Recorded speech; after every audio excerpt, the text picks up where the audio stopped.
going to get Jamaican on you lot. Let me tell you something. This was not, racism was not an influencing factor. This is the manifestation and expression of the plantation. Those people did not look in that baby's eyes and see one of them. They did not value her life. They did not treat her as if she was precious, which is what we should be doing with our children, our beautiful girl children. How dare they? And Stoke Newton Police Station, we see you now. Like, you lot have form. You've been doing this to us for years. Every black person who has ever passed through Hackney will have some story, some connection, some relative, some friend who has had injustice in that place. So Dirty Babylon, we see you. How you should do that? Take your hands off us, innit? Take your hands off us. Many of us, and I want to shout out to this. When they see your little black girls, they do not see children. They don't see children. But here's the messed up thing. If this was a 40-year-old woman, it still would have not been okay. Right? What they did to her, and we're not going to talk no graphic details right now, what they did to her was not okay. What they continue to do to us is not okay. We have left the plantation, and I left the plantation now too. Right? Because we're done. We're done. I'm telling all of you that have any kind of power, we are done. We are tired. We're tired of marching. I'm tired of crying. As a mother whose children have dreadlocks, I'm tired of how it was when my girl was going to school and the white teacher told her she's aggressive just because she's in the classroom. We are tired. So Dirty Babylon, fix up now, man. Fix up. Because the police is making a very good case for defunding itself. Right? I'm going to hand over to Sister Femi, and blessings and love, everyone. Give thanks for coming.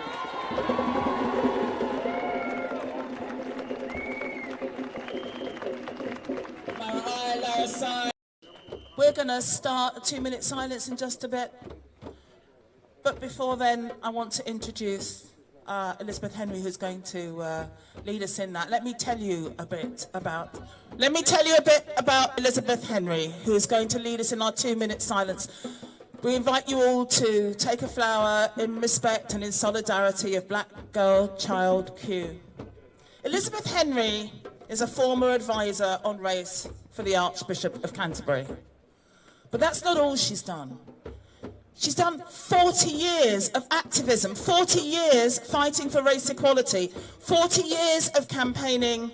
She's previously a chief executive of Race on the Agenda, and she's here today to lead us in a respectful 2-minute silence. Greet her, please. Elizabeth Henry. Thank you, Femi. Can you hear me? Yes, good. Okay. Thank you, everyone. Thank you for being here. Thank you for caring. Thank you for showing up. Thank you for standing up. Friends, we come together in unity today. Let us share 2 minutes of roaring silence. 2 minutes to pray, consider, contemplate, reflect, and think about Child Q. 2 minutes to remember all of our Black girl children who, from childhood, are endlessly labelled and targeted, denied, disbelieved and discredited, instead of nurtured, cherished and believed. 2 minutes to remember our no, and our no must be no. No more will our Black girls' hopes and dreams be quashed and sacrificed. We choose to demand, expect and build a safer life, a better future for our precious Black girl children. We're now going to begin 2 minutes silence.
that 2-minute silence felt for you. But imagine the minutes that child Q endured as she was forced to bear the degradation, the horror, the fear, the humiliation, the isolation, as she was forced to subjugate herself. Imagine those teachers who ignored the pleas of child Q, who knew and ignored their safeguarding responsibilities, who refused to accept that their own search had revealed nothing. They were laser focused on confirming their own suspicions and accusations. To hell with this frightened, vulnerable, innocent black girl child. Imagine those same teachers waited outside, casually conversing after handing child Q, who was in their care and safekeeping, alone into the custody of the police. Imagine as the minutes ticked by, the police too ignored their safeguarding practice and responsibilities, ignored the rights of the child and heaped more trauma, brutalizing and abusing her. I have described child Q's racialized identity of a black girl because we know that white supremacy is meted out in racist attitudes and actions, subsequently adultification, misogynoir and dehumanization of black girls. This is the underbelly and driver. This evil must be acknowledged and eradicated. All involved must go. Go. There is no place in our society for racism. There is no place in our society for racist. There is no place in our society for these people who call themselves leaders. They must go, including the school and police leadership who have overseen and inhabited this cultural environment. Racist action must be treated as a safeguarding issue. We must equip ourselves to advocate for, protect, support, uplift and defend our black girl children. Thank you.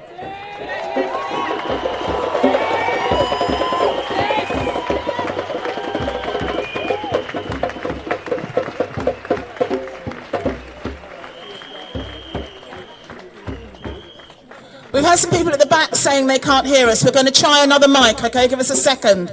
Meanwhile, if you're speaking, please come to the front so that we can get you all teared up. Trying that one.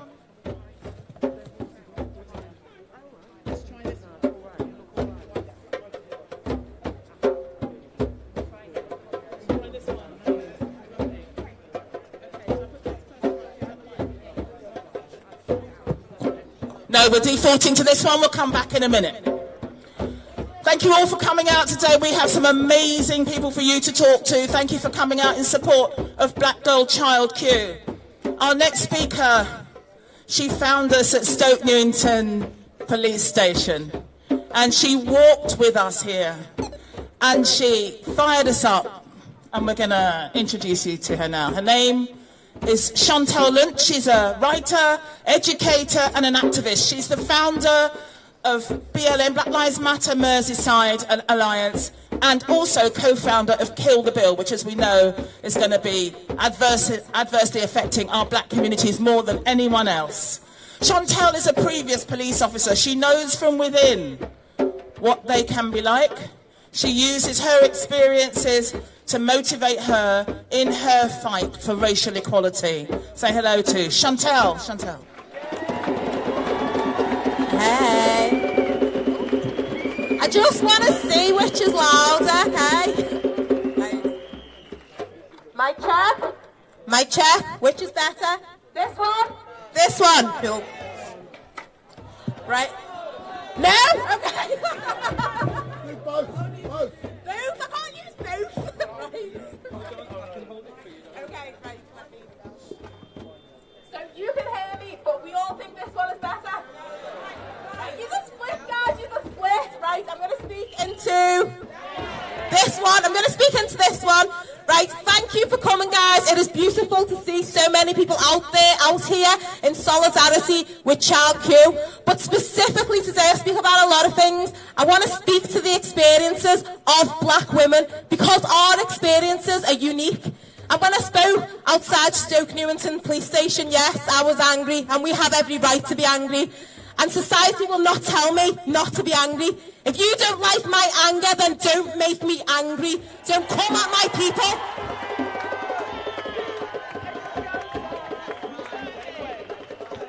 Because I'm done. I'm done playing nicely. I'm done asking nicely. We done told you in 2020. We done told you in 2016. Our ancestors told you. The Black Panthers told you. We've been telling you. We've been telling you for time.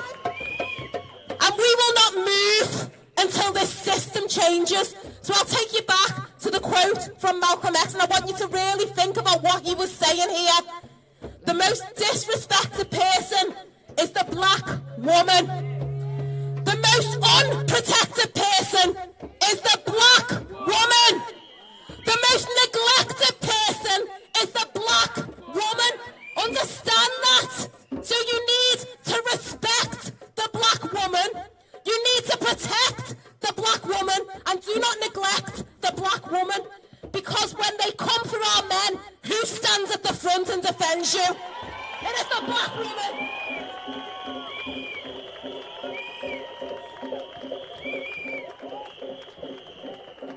We are leaders in our community. We are leaders in our community. We are leaders as activists, but when we step into the workplace, we are angry. And we are denied promotions, and we are denied education, and we are taken into rooms, and we are strip searched like we are nothing. And let me tell you about that strip search. Yes, I was a former police officer, and I used my experiences to speak out against the force because they abused me, but it's not about me, it is about Child Q. What they did was all about humiliation. And people keep on asking, is there a policy? Is there a training course that can fix this? No! It's a culture within policing. They are doing exactly what they are supposed to do, which is keep our communities in line.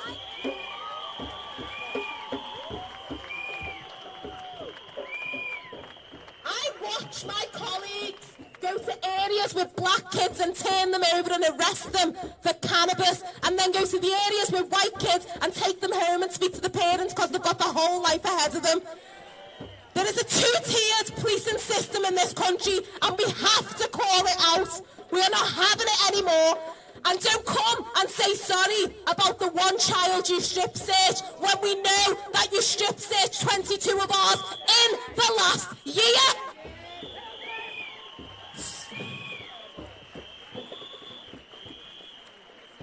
Sorry is not good enough, and we do not accept your apology. And all of those black officers moving through the crowd and coming to the protest and asking to speak on the mic, we see you. We have to see what they're doing. It is strategic, and they are puppets, just as Priti Patel and Tony Sewell are puppets.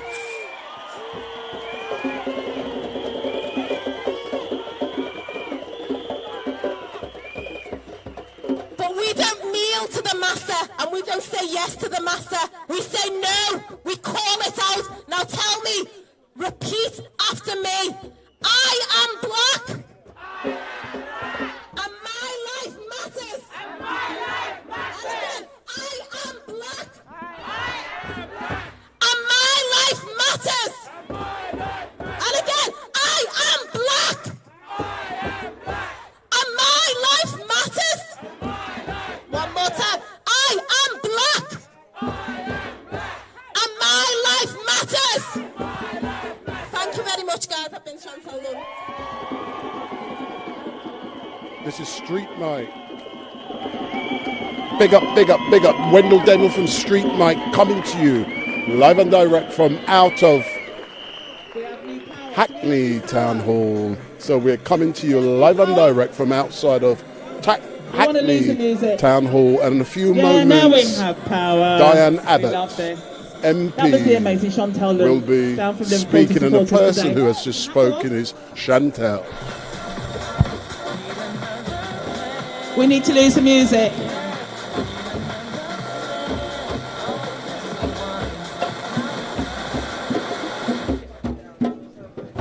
Power. That's better. Now then, your next speaker, get excited. Our next speaker knows a little bit about racism and knows a little bit about misogynoir. A Hackney stalwart. Our first ever black woman MP.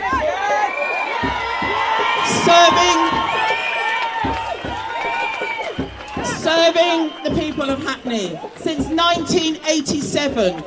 Always here for us, always. Diane Abbott, MP.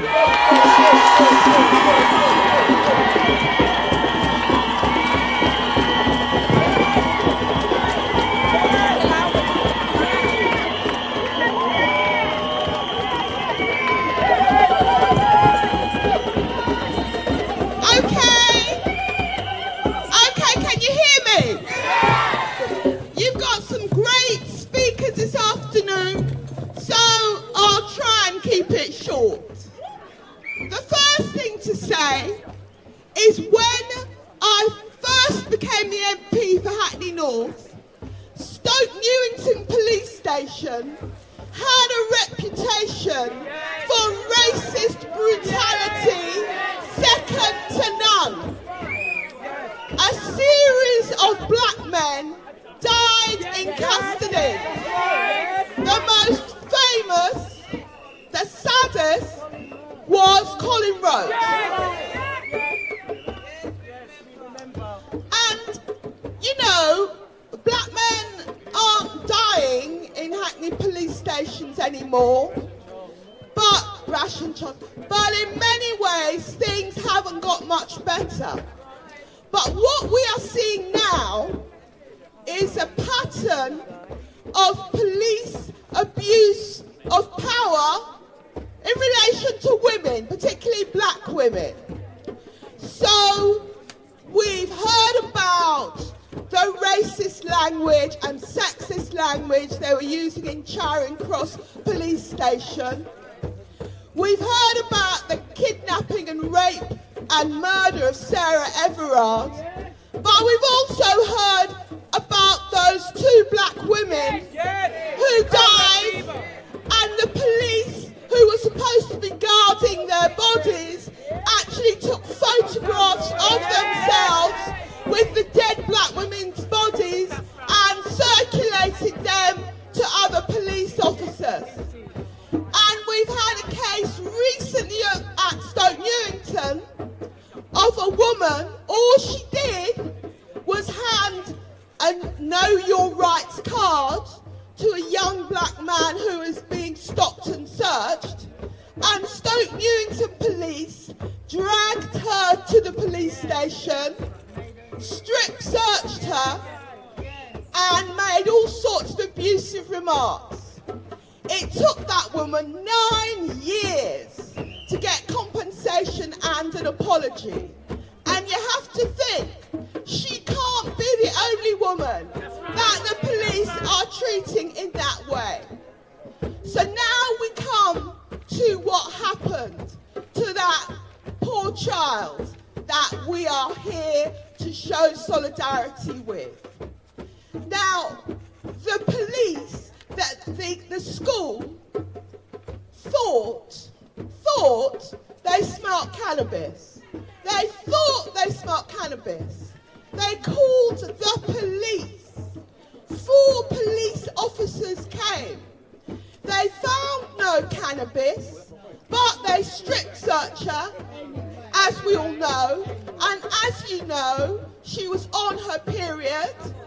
They took her sanitary towel off to search her further. They made her open up the cheeks of her backside so they could look up there. Now, how could there be a more degrading way to treat a schoolgirl? How could that? Now the police are apologising. 2 years later.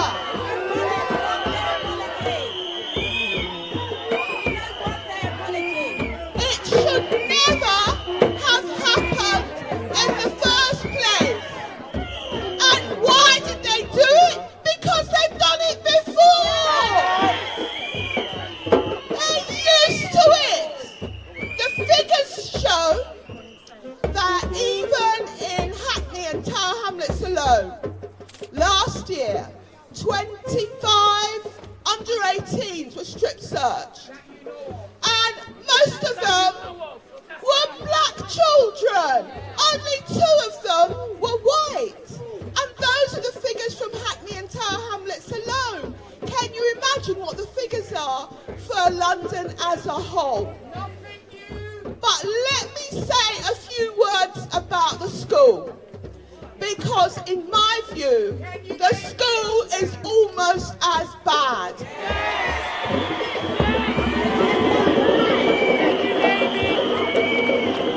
Can you name it? Can you name it?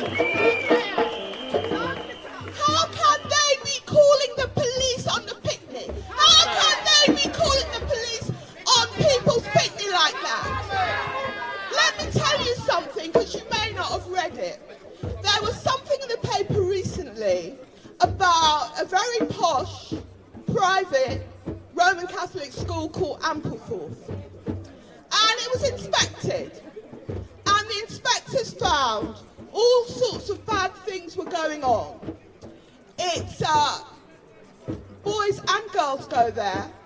You had pupils having sex with other pupils. You had pupils taking hard drugs. Did they call the police for that school? Did they strip search the children in that school? And are the police going into the city of London and strip searching white bankers to find out whether they're taking cocaine?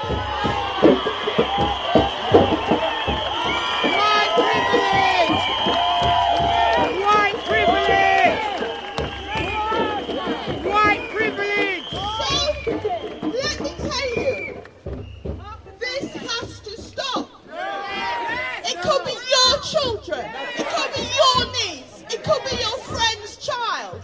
The police and schools have to know that this has to stop. We will not have our young people degraded in this way. We will not have this pattern of abuse of black women. And I'm so glad that you've all come out today in support of that poor schoolgirl. Thank you.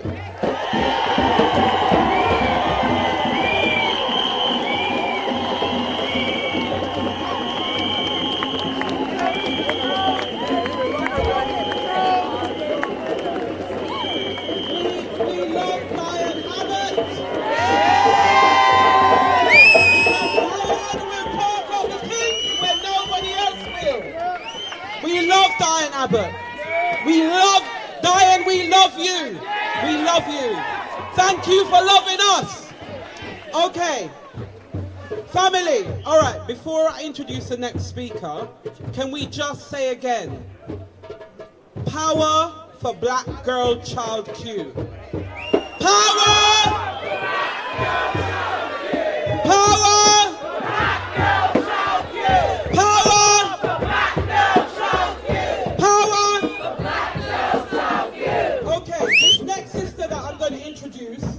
Some of you will know her because, boy, like me, she got a big mouth. She don't afraid to talk up the thing. Come forward, sis. Right, so to welcome Sister Ngozi from Sister Space. Sister Space is an organisation based in Hackney, working to address domestic violence and sexual violence against black girls and black women, specifically African heritage girls and women. Talk up the things, beloved. Talk up the things. Bless up, bless up, bless up, bless up, bless up. Hey! Drummers! Enough respect. Enough respect. Yes, I. To the elders in the place, you know, ancestrally we do a thing a particular way now, right? We big up Auntie and all the elders in the place. Listen, I never come here to be nice. I never come here to be nice because, you know, Child Q, please don't think it's only Child Q. Please don't think it's only child. You know how many of our children are suffering in silence. I've gone through these things and it don't reach nowhere. So we're focusing on child Q. But when you go home, talk to your niece, your daughter, your grandchild, your this, your that, your the other. Talk to yourself, you know you've been through it. I am standing on your ground here, on Hackney Council ground, and I know they are nervous because they don't like me. That's fine. That's fine. I'm not too fond of them at the moment either. Yeah? Sister Space, as you might know, one of the only charities in the UK that supports African and Caribbean heritage and women and girls affected by domestic and sexual abuse. We don't ramp. We don't play. You see? That's why they're a bit nervous. But it's all right. I'm not going to really call you out too tough today. It's about child Q. Yes? But this ground, I used to work in there. I used to do the marriages for Hackney. Yes, I did. I used to be a registrar. After that, I was, before that, I trained as a secondary school teacher. And guess where my first job was? Hackney.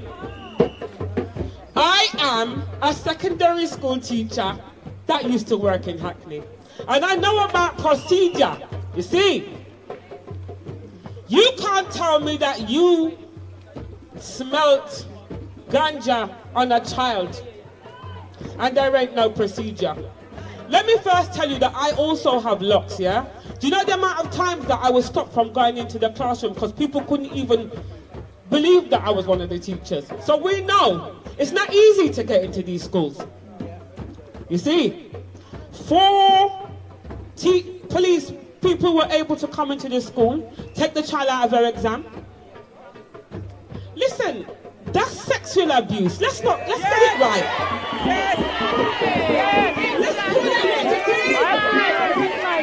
It's sexual abuse. Listen, don't be confused. If a stranger came up to you, made you strip, remove your something then, and bend over, that's sexual abuse. And let me tell you something else. There is a procedure. So the teacher has to call her line manager. And her line manager has to call the head teacher. So everybody is involved in this thing. Yeah. And let me tell you about staff room. Let me tell you about the staff room. Everybody knows what's going on. So all of them teachers knew. You see? And I'm going to talk about, it's the police, yes. But it's also the learning trust at Hackney Council. Because they knew to. Everything goes through a procedure, there's a report. Everybody sees it. Safeguarding team, the education system. Please. We need to stop. Listen, they will have a statement ready for you to I'm going to do this last thing, right? It's a bit unusual, bear with me. The higher you build your barrier, the higher you build your barrier, the taller I become. What's my people? The farther you take my rights away, the faster I will run. You can deny me, you can decide to turn your face away. No matter, thank you. Something inside so strong. I know that I can make it, but they're doing me wrong, so wrong. Thought that our pride was gone. Oh no, something inside so strong.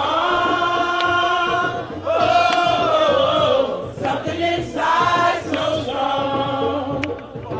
Hey, why you refuse to hear my voice? The louder I will sing. You hide behind walls of Jericho.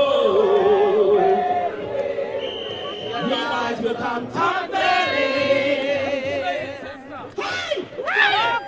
Deny my place in time. You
space. A big round of applause, please.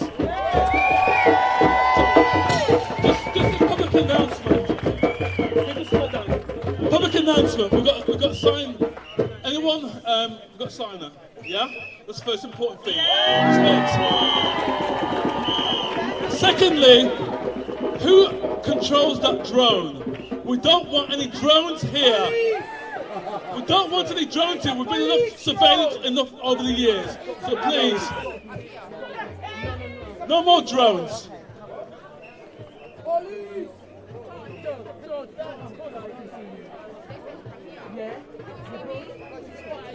We're just sorting out the technicalities, yeah? Why please someone else a question? Why please someone else has a question? Why those police officers go in jail for the evil and wickedness and gross everyone. And gross negligence that they did? Why they go in jail?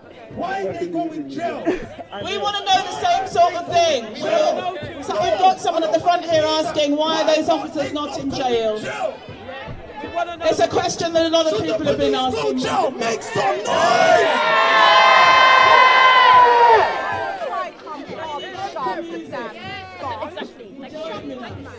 We have a little more for you. I want to introduce Vanessa Freeman. Vanessa's a singer, a performer, a tireless activist. Vanessa's a community worker who works with women subject to domestic violence. We're trying to centre the women's voices. Brother, please. Brother, please. Brother, please. We're trying to centre the women's voices here. This is for Black Girl Child Q. Black Girl Child Q. We're trying to centre the women's voices. We're trying to centre the women's voices today. We've been trying to centre the women's voices. So let me introduce our singer, performer, activist and community worker, talking with the children at the front here, Vanessa Freeman. Vanessa.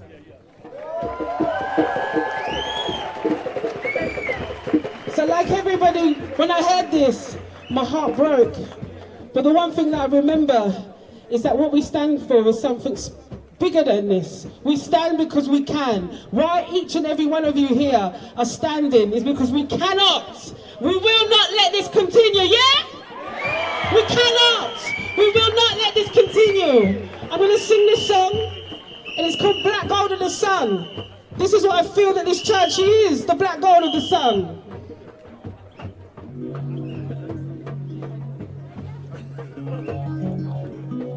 The drummers keep drumming, the heartbeat.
Together, and as we move together.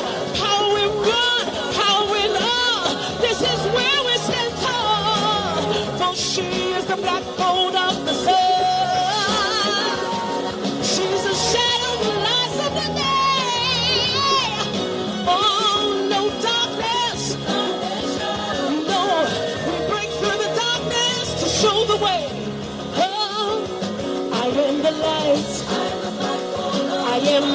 that shines in the sun. Oh, so freely, so freely. I am the black gold of the sun. From the front to the back, we will not be attacked. We stand strong, we stand firm.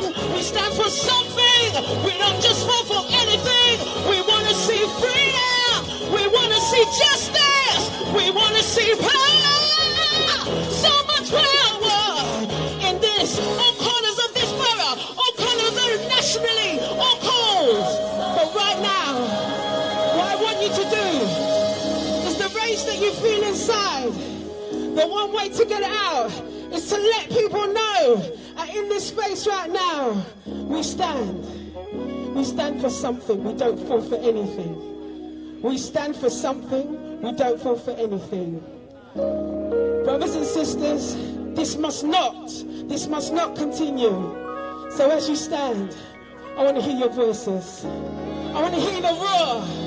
I want to hear the roar of what we think, how bad this is. This is disgusting. I have a 10-year-old daughter. I have a 10-year-old daughter.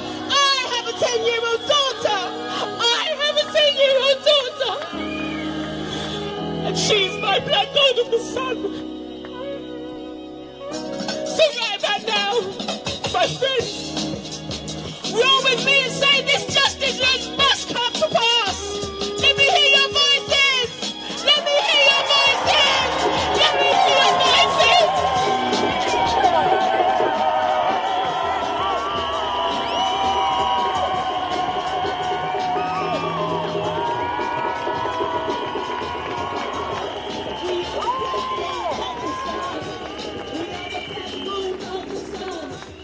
So these children here, they are the black gold of the sun.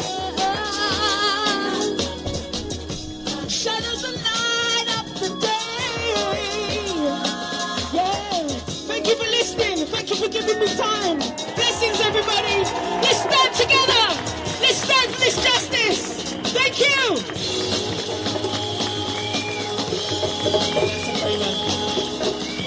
Vanessa Freeman. I'm going to ask all the sisters and brothers on the stairs here, please, to move aside from my sister, Michelle Daley. So if you're on the stairs, please leave a little space around Michelle.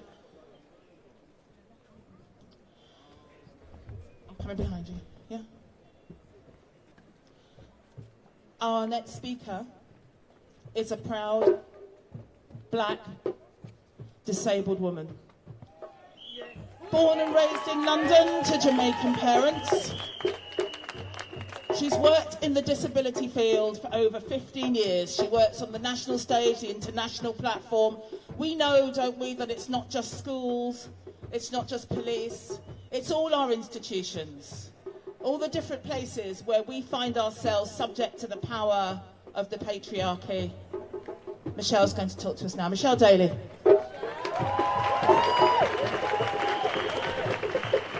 Hello everyone, blessed love and respect to Child Q and her family. Yeah. Can everyone hear me? Yeah. Yeah, great. Also, nice respect for everyone who helped pulling this together. Brother Patrick and all of our sisters out there, too many. You know, it's so hard for me to be here and speak. The pain is so hard. I'm sorry, I can't amplify my voice too loud. So what I'm saying is it's just so painful, I know, for all of us. Because what happened to Child Q was barbaric and replicated the practices of the plantation. Yes. I repeat, it was barbaric and replicated the practices of the plantation. Yes. But we know the plantation hasn't ended. The legacy continues and continues and continues. But our ancestors have given us the strength and the baton to continue fighting. And we always know that our black sisters are the ones who are always being treated the worst. Fact. But when I say sisters, I mean people like me as well. It is not an ableist conversation out here. Let's stop deleting us from the conversation. Remember, I am black as well, okay? Yes. And too many of our conversations that are happening are creating too much absences and erasing us from the conversation. That's not good. We have to stop that. You know, I had a speech written, but I haven't even looked at it now, but I will draw it into in a minute.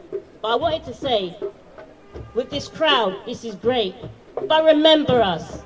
And remember where I have to come to speak. Everyone was there, and you can see the design, how we're always erased.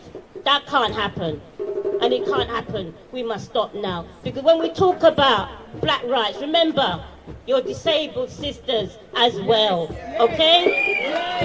Because don't keep leaving us to the mercy of the white people's hands.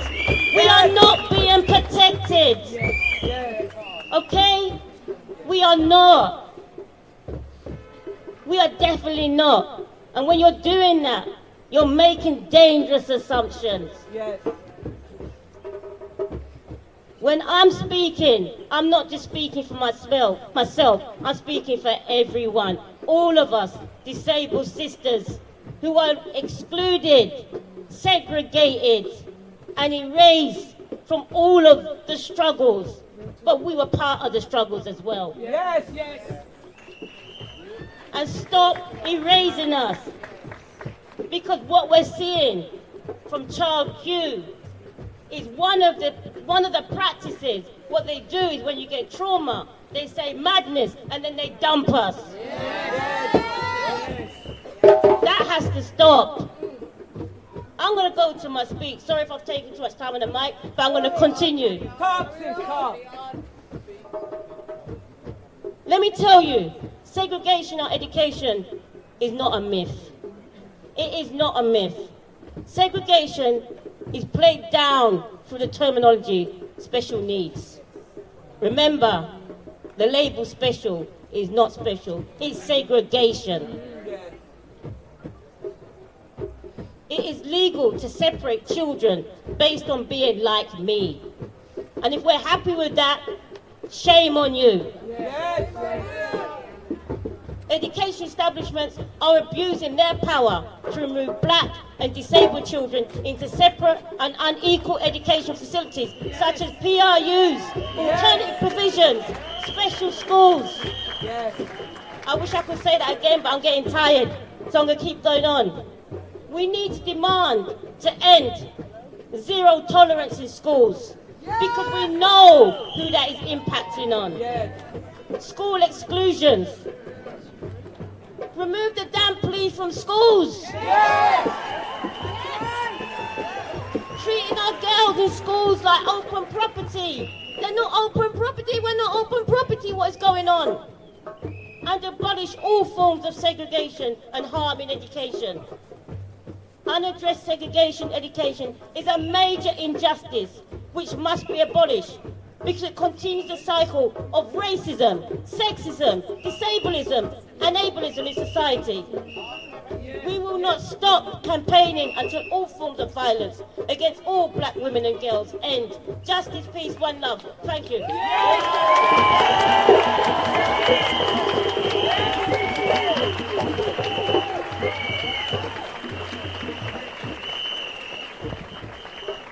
The amazing Michelle Daley.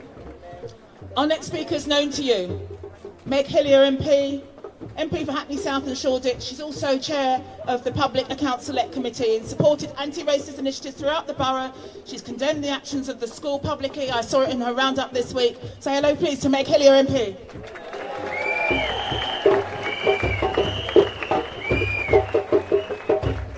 Thank you. What happened to Child Q was degrading and humiliating. And at the point at which the people who should have been protecting her in that moment, they let her down. They let her down and they didn't protect her, a girl in the midst of Hackney.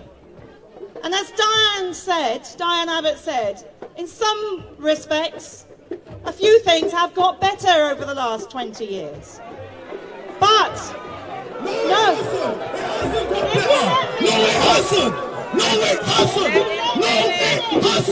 If you let me finish.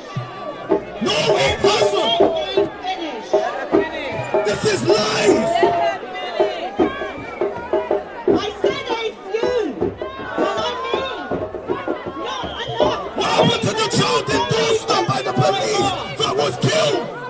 Because it's not just about child Q and what happened to her. It's much wider than that. We know, you know, there are still too many people who think, for example, that Africa is a country, not a continent. Our medical students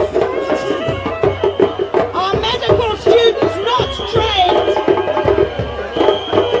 to understand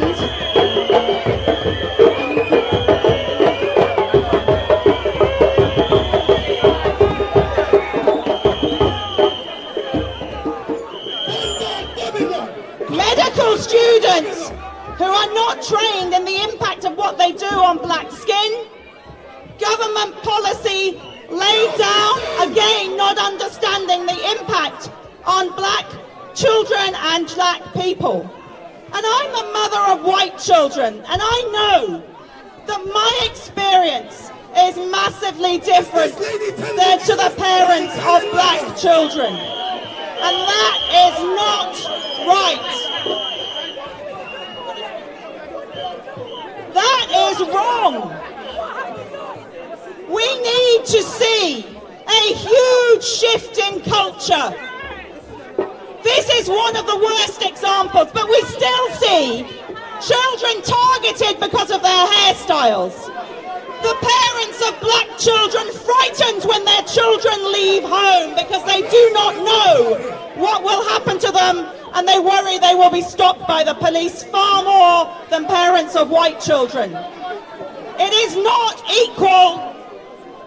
The culture needs to shift, and we need to see that as children even expelled and excluded from school because they have natural hair.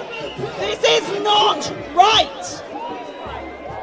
You need to talk to people about that. We already know it's not right. I know, and I'm agreeing. We all know.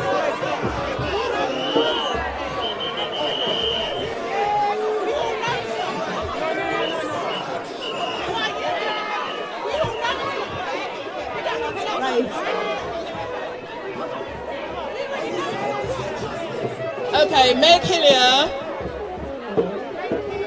has given the mic back to us. Thank you all. Brothers and sisters at the back, can we have a little rest? Okay.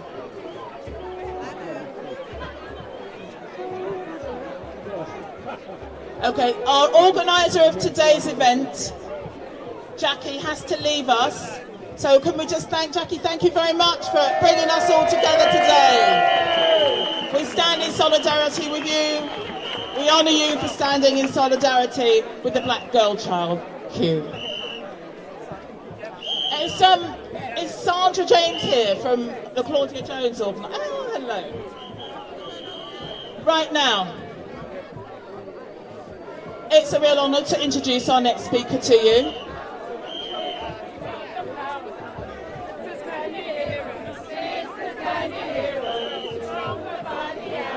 Power! Power! Power! Power to the women! Power to the women! Women got the power! Sisters, can you hear us? Sisters, can you hear us? Stronger by the hour! Stronger by the hour! Power! Power! Power! Power to the women! Power to the women! Thank you, Jackie. Sisters, she's leaving us now.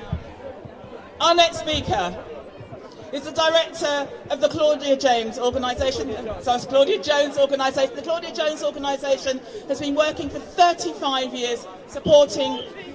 It's now 40 years, and they're still going strong, supporting women of African and Caribbean descent, women and their families in Hackney and in the surrounding boroughs.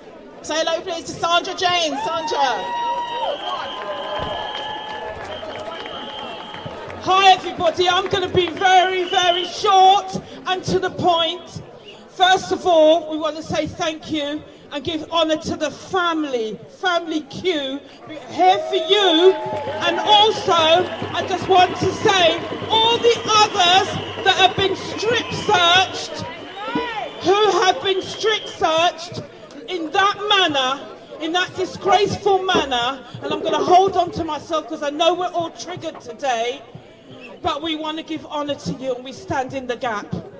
As you know, Claudia Jones is here for you, but what we want to ask here and what we want to raise some questions here is, as I stand here, I've done 33 years as a teacher and we were trained to honour, love, respect, child-centred education.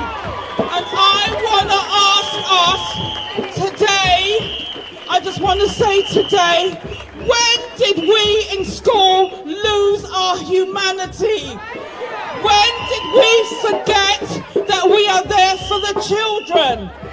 I put it to them and I put it to you.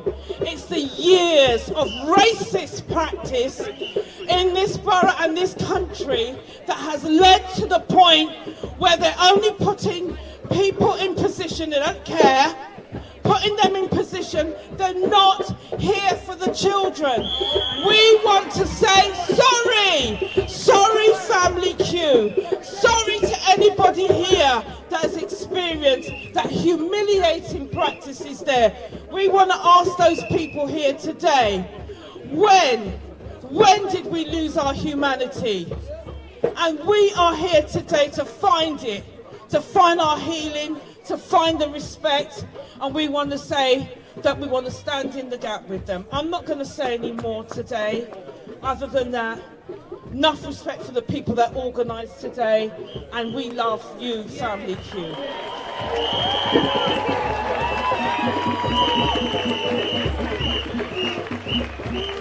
Oh, right, people, so here's the thing, like, we're vexed, right? And most of us are angry and hurt. But we also, can we just make sure that we keep this safe, especially for the young ones in the space? It's really important. Like, this is not trying to ask anybody to suppress your vexation or your outrage, but it's really important that this is a safe environment for everyone who is here. So we're just going to ask, it might need a little bit of breathing in, if necessary, but let's do what we need to do, right? Because this has to be safe for our children to be here, right? So I'm just going to ask us to hold it, because it has to be safe. When we behave like how them behave, right? When we don't look after the young ones that are here, then we are replicating their behavior. So I'm just going to ask that we hold the space safely, that we hold our rage, that we let it out, chop two bad words in your head if you need to, right? But let us keep this as a safe space for everybody who is here, and especially our black children who are here. All right? Okay.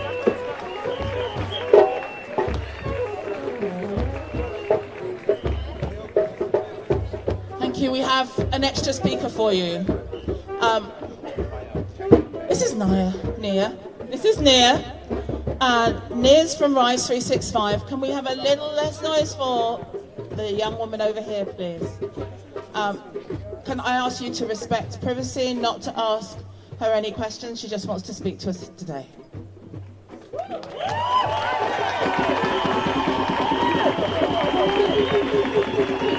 Thank you all for coming today. Thank you everyone for being here and supporting us today. We cannot thank you more. Throw your voice. Oh, hello. Okay. Thank you all, everyone, for coming today. We are truly grateful for all of you being here today and supporting us in this situation. I, as a young person, am not proud of what the police have done in this situation. I feel as if they've let us, the community has let us down, and I feel as if the police need to be stopped as what they've done is not okay for anyone here. And no child at 15 years old should be experiencing that in school, where somewhere they should be safe. Children should be able to wake up in the morning and feel safe going to school. That's right. And the fact that it took this young lady 2 years to come out about this, it just shows that it wasn't part of a priority for the school, and the school just did not care. And it's just not, it's not fair for everyone. It's not fair for the student, and it's the fact that no one needed that. It was unnecessary and over the top from the police people. Not fair at all. No, it's not okay at all. It's not okay at all. Not okay at all.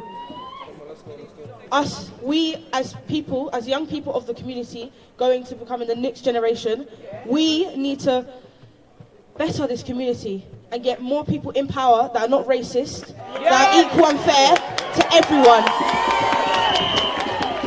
It's just everyone, and it's not picking at people. We need to make London great, and we need to make this area feel better, and we need to make children feel safe, children to be able to speak to people and be able to show their views and come out about it straight away, not wait 2 years for it to come out. Us as Rise 365 will be supporting young people and helping them to be able to come to us and speak to us and let them know that they have a safe space, even in situations where they feel like it's not important. Yes, it is. Yes, thank you.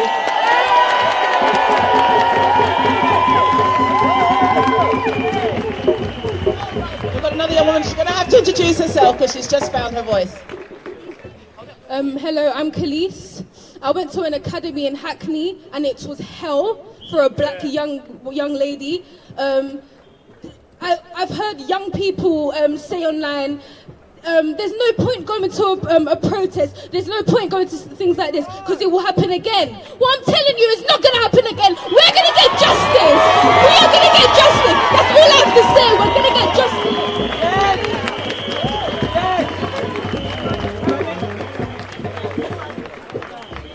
Oh boy, look out, world. Look what's coming up. Fantastic. I hope Hackney fund them. Let Hackney give you grant money. Some are Just coming. calling for more funding for Rise 365. Yes! Support them. Let's do that. Our next guest, speaker here, Lucy Scott is here somewhere. She's coming. Lucy Scott is a resident. Here she is, Hackney activist and poet. Lucy Scott. Okay, thank you. Thank you very much. So I just wanted to say as well, especially to these young people, as a member of this community, a mother, teacher, a black educator, so also within the union, within the Hackney Labour Party, I pledge today to do all I can to push and make sure those responsible are brought to account and the changes that need to be made happen. This has to end. So Friday I did express my anger outside the police station, but I'm here today in solidarity and healing. So I wrote and dedicate this. Solidarity to Child Q and your people. Q is for Queen, a warrior in this struggle. Q is for Queen, so long enduring this trouble. Q is for Queen from the core of your being. You're a queen who has truly suffered, so we stand with you against this outrage. You were a princess becoming a queen. That's how all our daughters should be seen. So prayers and praises we bring to you, sending you love and fortitude. And I hope that time will heal your pain and that this will never, ever happen again.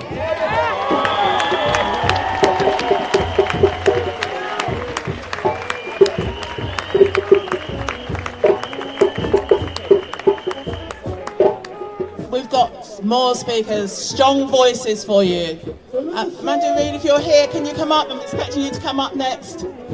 But now, I'm introducing someone who's led Hackney Council's work around tackling inequality and racism, who's helped support programmes to improve the life chances of young black men, and campaigned against the injustices faced by the Windrush generation. You know him. Phil Glanville, Mayor of Hackney. Thank you for organising today. The list of things that I have allegedly done that was just read out is teamwork and team effort of the black leaders on Hackney Council, in my cabinet and in the council that you have elected. This is not just my work by any stretch of the imagination. I am here as I was at Stoke Newington Police Station on Friday because I'm outraged and angry about what happened to Child Q. Absolutely outraged. I know that I am accountable for what has happened. And I am here to tell you that I understand that and that I will work with you to put it right. I am not going to list the violations that Child Q suffered. We heard them earlier. They're disgusting and they're degrading to a child, to a woman, to a black woman. Child Q was coming of age in that school. She's gone from 15 to 17. A time of development, a time when she should have had hope, and that hope has been taken away by what happened in that school and what those police officers did. That happens all too often in our schools, on our streets, and in our public services, and it is not good enough. And that is why I have said that this council must be an anti-racist authority in every single thing that it does. It must be. It must be. And let me go through what we're doing to try and fix that. It is why I put the police in Hackney on notice on Thursday. It is why I did that. I did that because we have seen a pattern of behaviour, not just in the last 2 years, but it goes all the way back, as Diane Abbott said, from not just when she was elected as MP, but before that. So, 14 days I gave them to acknowledge, because I have acknowledged that I am accountable. I have acknowledged that it's included racist action. Have you heard that from the police? No, you haven't. You've just heard a feeble sorry. That is not good enough. They must say more, and they must agree with every recommendation in that report and more. And if they do not, they must go. That is what I said. That is what I said.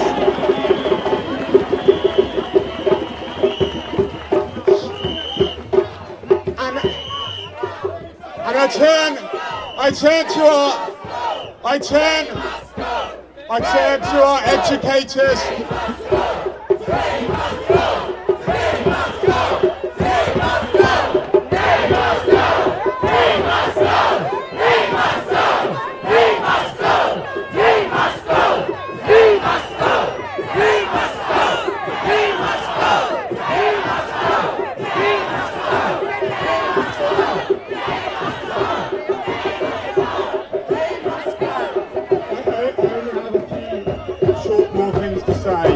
Everywhere I've gone in the borough, they've asked about our education system and our schools. People in the crowd have said that. People in the marches on Saturday and on Friday have said that. So I turn to our education system.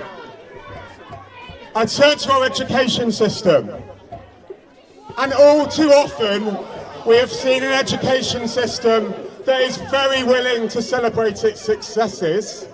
And we all know what those have been. But they're not willing to acknowledge those that are excluded, those that are marginalised, racialised and adultification. They're not willing to acknowledge that. There are educators in this square that have done their best. There are parents that have challenged their schools and they have been marginalised, excluded and belittled. The reason this report is so important is because it doesn't just validate Child Q's experience, it validates every single black parent that has faced similar experiences in our schools. And that is why it will allow us to deliver real change. Real change. Real change on exclusions, real change on the way our academies treat our community, and we will hold them accountable for that change, because it's not just one school, it is an entire school system that must change. So I am here, not because I know this will be easy, because I believe that child key must reflect the racism in our police, our education system, in the council, and in our community. Thank you.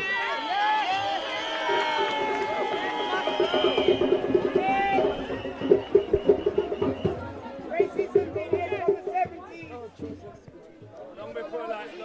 Up next.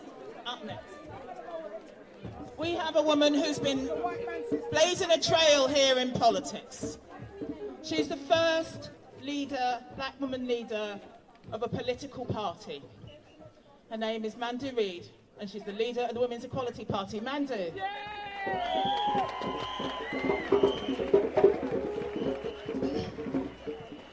Let's remember why we're here to begin with. Say after me.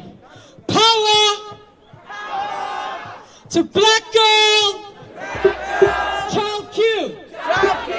Power to black girl, child Q. Power to black girl, child Q. Power to black girl, child Q. Thank you for being here today. Thank you for organizing this. Now, this week, when the news broke, the only thing I can say about how I felt is that I felt pain. I felt pain. I found myself asking myself, how many more of us have to be humiliated, have to be hurt, have to be brutalized, have to be treated like we're subhuman before this gets taken seriously? I am tired of seeing black women on the front lines of this kind of abuse of power. I am tired of seeing black girls on the front line of this kind of abuse of power. Enough is enough. Say it with me. Enough is enough. Enough is enough. Enough is enough. Now, when you feel pain, it's usually a sign that truth is needed. So I've got some truth to bring here today. Now, the truth is, this is a deeply political issue, and we do not have the kind of politics we need to fix it. We know that our government is Babylon. We know that they don't care about black women and girls, or black people, or any minoritized groups. We know about our Prime Minister. But there are problems if we're talking about racism and misogyny and the abuse of power by the police. There are problems elsewhere in our political system too. When you have politicians standing up, prominent, high-profile politicians standing up and saying things like, I want to see more antagonistic policing in this country, including shoot first, ask questions later, that does not help us. When you have, and I'm sorry, pain is a sign that truth is needed, when you have the mayor of this great city this week, after everything that happened, standing by his policy to have police in schools? No! No! We all have to stand up. We have to have a shared allegiance. And our allegiance must be to black women and girls, to black people, to anybody who is over-policed or minoritized. Otherwise, we are never going to fix this problem. We must have allegiance, political allegiance, to the furthest first. And guess who is the furthest from justice? Black women. Guess who's the furthest from peace? Black women. Guess who's the furthest from safety? Black women. Enough is enough. Now let's take it back to Child Q, and let's take it back To all of the black girls here, especially, I'm talking to you. We may well be the furthest from justice, peace, safety, and freedom, but it's a political act to hold on to our joy. It's a political act to believe in ourselves and to support and to love each other and to hold each other. So remember that. And I'm so proud of the girls who came up and spoke earlier. It's not easy standing up in front of a crowd like this, especially after what's happened. Let's celebrate them today.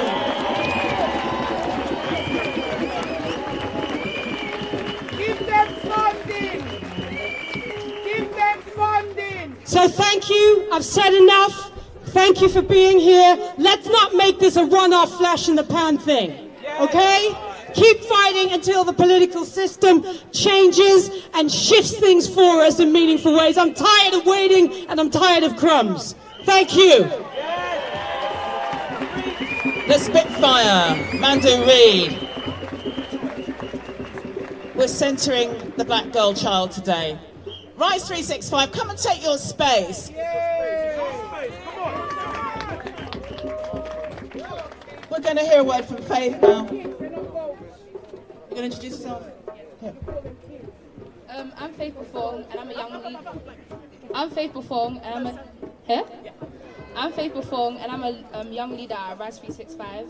And I feel like sitting here and listening to what's being said, a lot is being said, but not a lot is being done. And I feel like actions speak louder than words. And I feel like this is not the first time a situation like this has happened. Please go into institutions like schools. We're meant to feel safe and dehumanize us. Like the things, I can't even get into words how I felt when I saw it. Literal tears came out of my eyes.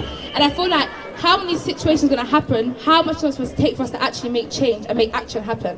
And I feel like I'm hearing a lot, the police, the police, the police. But I feel like this situation that is taken out of the police's hands, and I feel like it's up to us as a community to come together and make a change. So I feel like I appreciate all you guys being here, and I feel like this is not the only place things to happen. I don't know how much it's going to take for it to get into their heads, but we're sick and tired of black girls being treated like this. So until it stops, we're not going to stop. No justice, no peace! Yeah! No justice, no peace! No justice, no peace!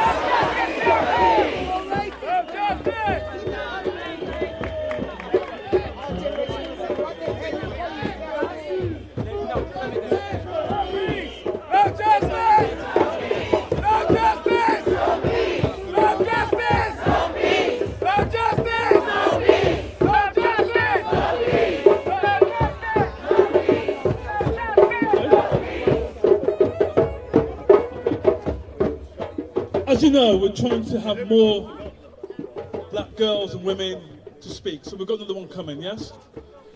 Please give some love.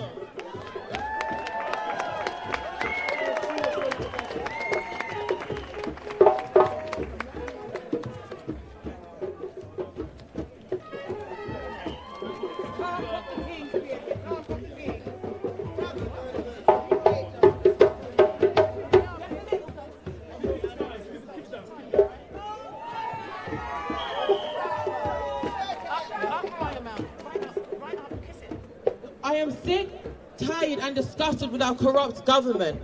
I feel betrayed and hurt with the country I live in and by the people that are supposed to protect me. That being the police who supposedly enforce the law when actually they abuse it. That also being the teachers that are supposed to protect the students, yet turn a blind eye when it's a person of colour. Child Q was judged by her appearance. Nobody should have their race define who they are before you have ever spoken to them. No matter the gender, no matter the age, or no matter the race. Child Q's dignity was stripped from her, the same way the police officers involved should have their jobs stripped from them.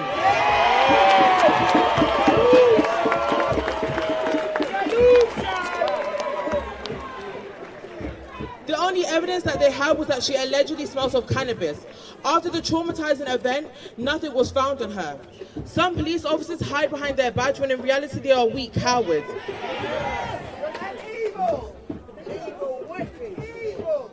They abuse the power that they are given. Who do you go to when an officer has done something wrong? The police? They protect one another and never enforce the law when it comes to their own.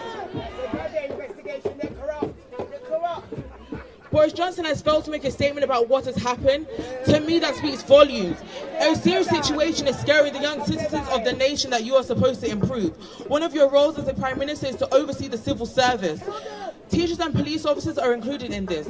I demand an explanation as to why you are unable to do a job that we as a nation trusted you with. Child Q was treated like an adult when they failed to call her mother. You and people from a younger generation want to speak up to make a change. All of a sudden we're children again.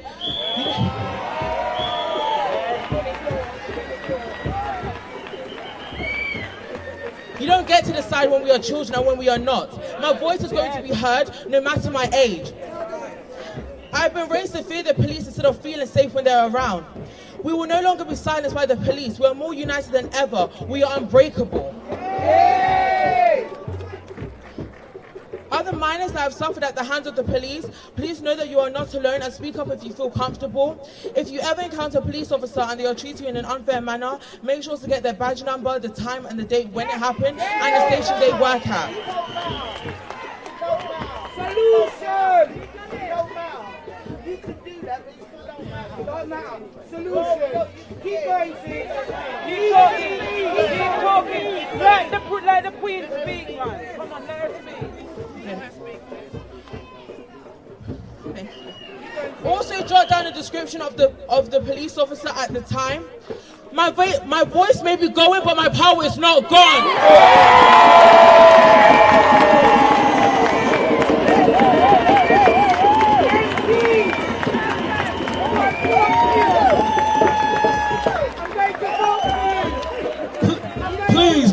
Please, these young people, they're our future. Give a love and respect to God.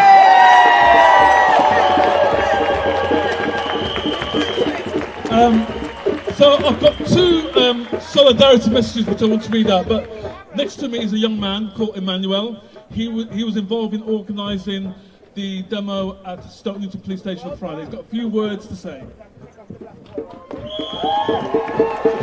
Thank you, everyone. First and foremost, I think we've lost the reason as to why we are here. I'm really, really upset with the type of speeches that I've heard right now. And I think it's extremely important that we remind ourselves of the significance as to why we are here. We've had a young girl at age 15 brutally, abusively, violently degraded, dehumanized in a school. Someone's just asked me over there, what is the solution? Well, let me give you one solution. The solution is, first and foremost, in schools, teachers need to do their roles properly. It's extremely important that teachers, your first line of duty is to safeguard every young student in that institution. So let me tell you something. I am a teacher, so I know what I'm talking about. If you're a teacher and you're listening to me in the crowd, safeguard your young black people, safeguard our students in schools, because let me tell you something, as well as the police, who we have to take account, and who we have to scrutinize, schools have also let us down. I am a victim of institutional racism. My colleagues behind me are victims of institutional racism, and now we say no. So this is what I'm going to do before I get off the mic. I want everyone to just raise their right fist up in the air like this. I want to see every right fist in the air right now. I don't care if you're black, white, I don't care. Raise your right fist in the air right now. Because what we are saying is, we are making a declaration that we are not having none of this no more. None of it. For decades, we've suffered and been suppressed under institutional racism. For decades, we've been brutalized and abused by the police. And now we make a statement and we say no more. No more! No justice! No peace! No justice! No peace! No justice! No peace! Thank you so much, everyone. Thank you.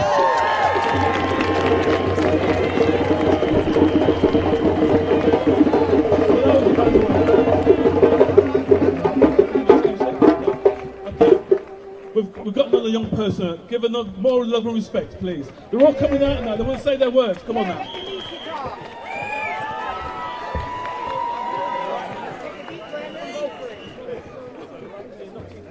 again, thank you all for coming today. I really appreciate it, and everybody else. So, my message will be short, but I want it to be heard. Going to school, I felt disgusted. Telling my mum the information that happened to the girl, we were both disgusted. My mum does not want my sister to go to any school where there's no safeguarding team. That doesn't trust. There's no trust in the children. Sorry. The children don't have any trust in the teachers. Why is that? And especially the black children in the school. We should be safe in the school. We come to school to learn, but we also come to school to be provided with care. Care. Where's the care? Where's the care for child Q? Where is it? Again, this cannot go unsaid, unspoken about.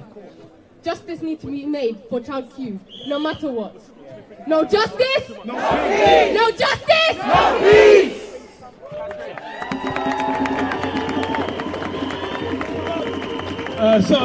Everyone, our next speaker, she's the GLA member for Hackney Islington Forest. Sam, are you here? Oh. Big round of applause for Sam. Hi everybody. I want to just start by saying, just like everybody else, how horrified I was by the things that I've read. The bottom of my stomach dropped out when I heard what happened to child Q, and I just want us to keep in the backs of our minds why we're here today and the change that we need to see for child Q, for child Q's family, and all the black girls, women, and young women, and yes, older women as well, in this community. And I take your point, this also happens to black boys, but this is definitely about the dehumanization of black girls and women that happens in our society. So I will be really brief. I want to hear from those who've got these young people here, but I just want to say that I'm on the Police and Crime Committee at City Hall, and I can promise you today that I will be asking those questions to the Mayor and to the Assistant Commissioner about what happened. Just like Diane, I don't believe this is the first time this has happened. This has happened here in Hackney. This has happened in other parts of London to black women and girls in other places. And we want to make sure that we are united in making sure that we have clear action from the leadership of the Metropolitan Police. The other thing I will also say is that we have also here in Hackney, I've heard stories over the years. I've been doing this only for 9 months at City Hall. We've had stories over the year about the fact that families, black people, black men, black boys are threatened and have been treated appallingly by the police here in Hackney. So that question about the leadership of the police here in the borough commander, Marcus Barnett, needs to not only ask himself some clear questions, but to be accountable to black people here in Hackney. And if he cannot do that, then, just like the mayor, he needs to go. So what I can promise you, every black girl in this audience, every mother, every father, I want you to contact me when you get home today at City Hall, and I will be making sure to be behind you, to be leading, and to be asking those questions of the leadership of the Metropolitan Police. There is an opportunity here in the next few weeks. We're expecting a new police commissioner. Cressida Dick has gone. So we want to make sure that the next person that replaces her understands the needs and the expectations of black Londoners and also the black people that live here in Hackney. So thank you very much. Thanks very much, Sam. So, as you know, we're getting more and more, we're getting younger and younger now. So listen, are you ready? Can you give a round of applause to these young people, yeah?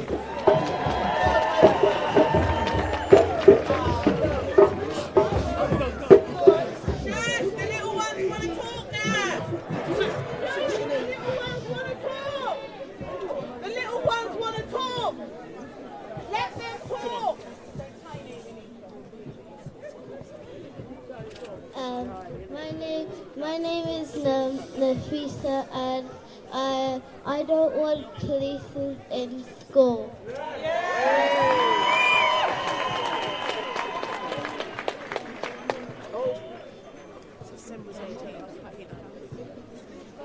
No justice, no peace. No justice, no peace. No peace. No peace. No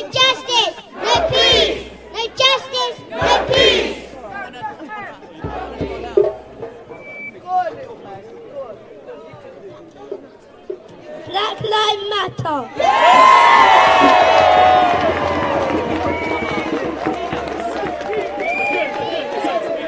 Black Lives Matter. Black Lives Matter.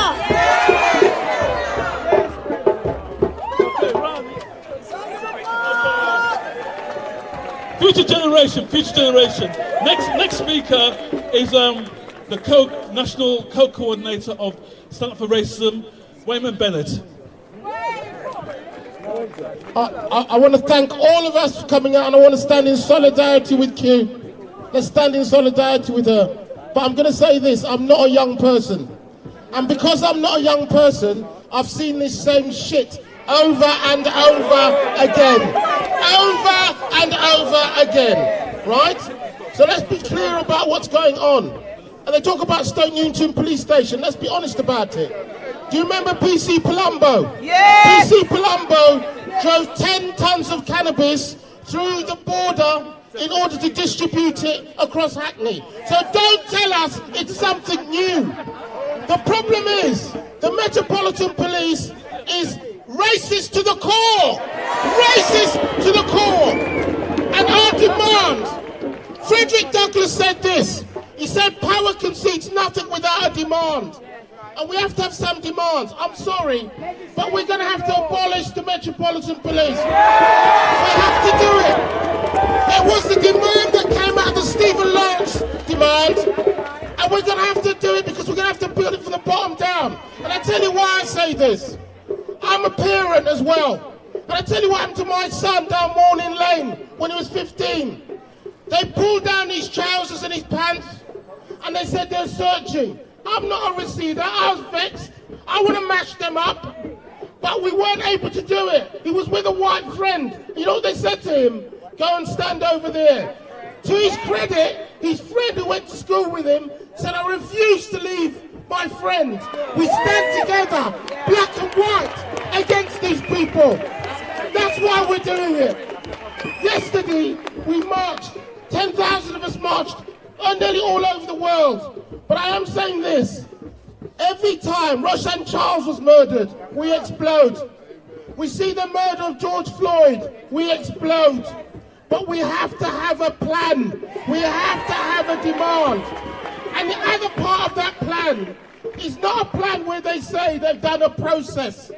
They've come out with an inquiry that comes at nothing, and they carry on doing the same thing again to our parents, to our grandchildren. No, that's not going to happen. We have to use this moment to change things. Diane Abbott has made a suggestion that we need a national black child conference in Hackney, and we need to invite everybody. And I tell you what, we want the educators on board. I was a teacher for 15 years, right? And there was no way it was easy to change in this. But have you heard of a man called Michael Gove? He was the education secretary. Let me tell you about Michael Gove. He said he took cocaine on 20 occasions. That's what he said. He sniffed half a Peru up his nose. And then afterwards, you know what he said? He said, sorry, I'm really sorry. But if this was any one of our children we found with anything, you get stripped inside a place and something's done about it. Look at Boris Johnson. You know, they're picking up my kids saying, what are you doing on the street during lockdown? We're going to give you a fine. And then he has a party, a rave at number 10 while we were dying in our hospitals. And what happened to him? The police say they're going to send him a questionnaire. I would love to be arrested and sent a questionnaire. So what we're seeing is a society that's rotten to the core. Rotten to the core. So our demand is this. We need to assemble an army. We assemble an army. It's true we need generals. We've already done it, people say. But we need a bigger army. And I tell you this, right? We have to understand what they're trying to do, what their strategy is. It's divide and rule. Divide and rule. And when we have unity and against division and unity, against what they're trying to do, our aim is for justice for Q, but what we want to do is we have to change the education system, and we have to abolish the police, and we have to march, organise until that's met. We will not stop doing that until that's met. Solidarity, no justice, no peace. That was Wayman from Stamp to Racism. We've got quite a few speakers lined up, but there's a public announcement made by Ngozi from Sister Space. Public announcement. Listen very carefully. You wanted to know what the solution was? We found one. We got 106,000 signatures. And on the 28th of this month, we are going to Parliament. Let me tell you, yeah? So what you have to do, as well as come out today, write to your MPs. There's a link on our bio, Sister Space, and we've already written the letter for you. You just have to send it, yeah? And get your MP, because now we've added to Valerie's law, we've put child Q. Yeah? So we are making a change. Don't think things are not happening. They're happening. Valerie's law, we have the solution. Thank you. Valerie's law support that. The next speaker is Debbie Wiggs-Bernard. She's the Deputy Mayor for London. Debbie? Big round of applause, please. Hello everyone, can you hear me? Okay, listen. First of all, can I just thank you all for coming out and standing in support and solidarity with Child Q. This is a sign and an image that needs to be sent not only around London, but around the country and around the world. Everyone needs to see how many of us are upset and enraged by what happened to a child in a place where she should have been safe. So I'd like to thank you all for coming out and standing together with all of us here. And I'd also like to thank Patrick and all the organisers for organising this wonderful event. I've got a couple of things to say. I've been told I need to be quick. I'm not very good at being quick, but I'm going to try my best, because my son has said to me, don't shame me when you stand on those steps today. So I'm not going to shame him. So I'm standing here principally as a mother of black children, a mother of black girls, because we stand here today in support and solidarity with Child Q, who is a child, a black child, a black girl child. And the reason that I say this is because the experiences of black girls are too often minimized. Yes, that's right. A very long time ago, because I'm not that old, but I'm a little bit old, I took the decision to do a PhD on black girls. A whole PhD just on black girls.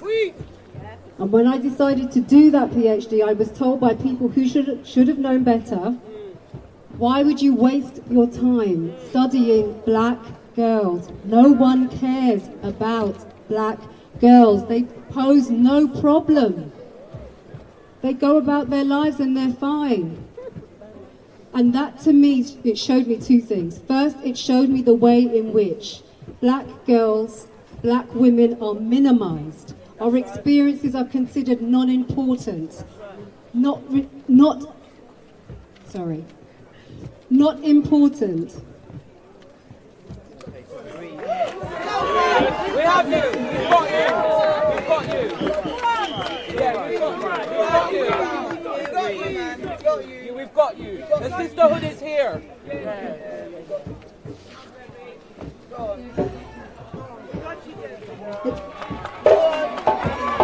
Make some noise for the sister! Show some support for the sister! The son will be proud! The son will be proud! Get your phone back on. Don't pity that. Yes! The second thing it showed me is that they consider black girls as adults, as too sensible. And the process to which Child Q was subject was adultification, and it has to stop.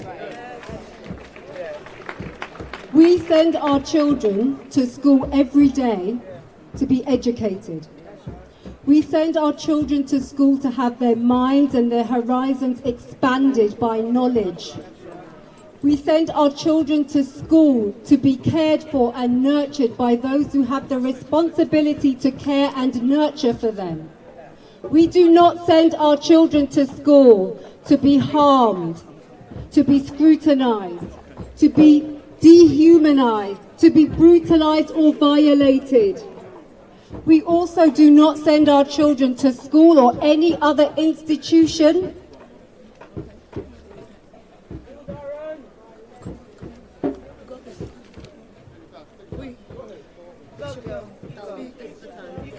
We do not send our children to any other institution to be treated as anything other than children.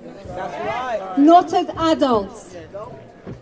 But this is what happens to our children when they leave our homes. They are considered adults and treated accordingly by those who are paid to care and safeguard them. So there's two things that we need to do. For those of us who are adults in this crowd and have positions of responsibility, there's two things that we need to do. The first thing we need to do is we need to listen to our children. Yes! When they come to us and they tell us that they see harm and they experience harm, we need to hear them. But we need to hear them, but we also need to give them the space and the opportunity to speak for themselves, as those children have been doing today. And in the same way that Child Q, in taking those actions against the police and the school, as she rightly should, is taking her own agency, using her own voice, using her rights. And we need to give her the space to do that. But the second thing that we need to do as adults who have some responsibility is we need to show leadership and acknowledge and recognize that institutional, systemic and structural racism exists. There will be people who will tell you that it doesn't, but it does. And those systems and those structures enable those with positions of power to make decisions around our children that harm them. And that is what happened to that child in that school with those officers. So we need to not only acknowledge the existence of institutional structural racism, but we use that knowledge to root it out and take it down and call it out wherever we see it. Because we have seen it and it exists around us. And our children are living and walking in situations in which the context of institutional racism does not allow them to be the children that they deserve to be. So let us give them that opportunity to live their lives as children. It is their right and they deserve it. Thank you so much. Let's just start. Let's just start.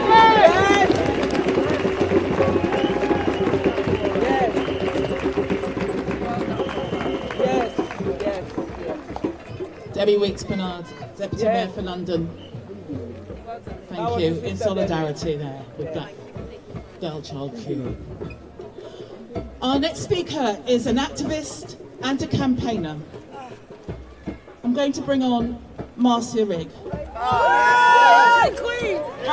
Marcia's brother, Sean Rigg, died in police custody in 2008, and ever since then, she has been fighting for justice, campaigning around mental health, racism, and state violence.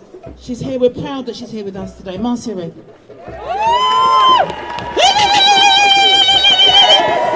No justice! No justice!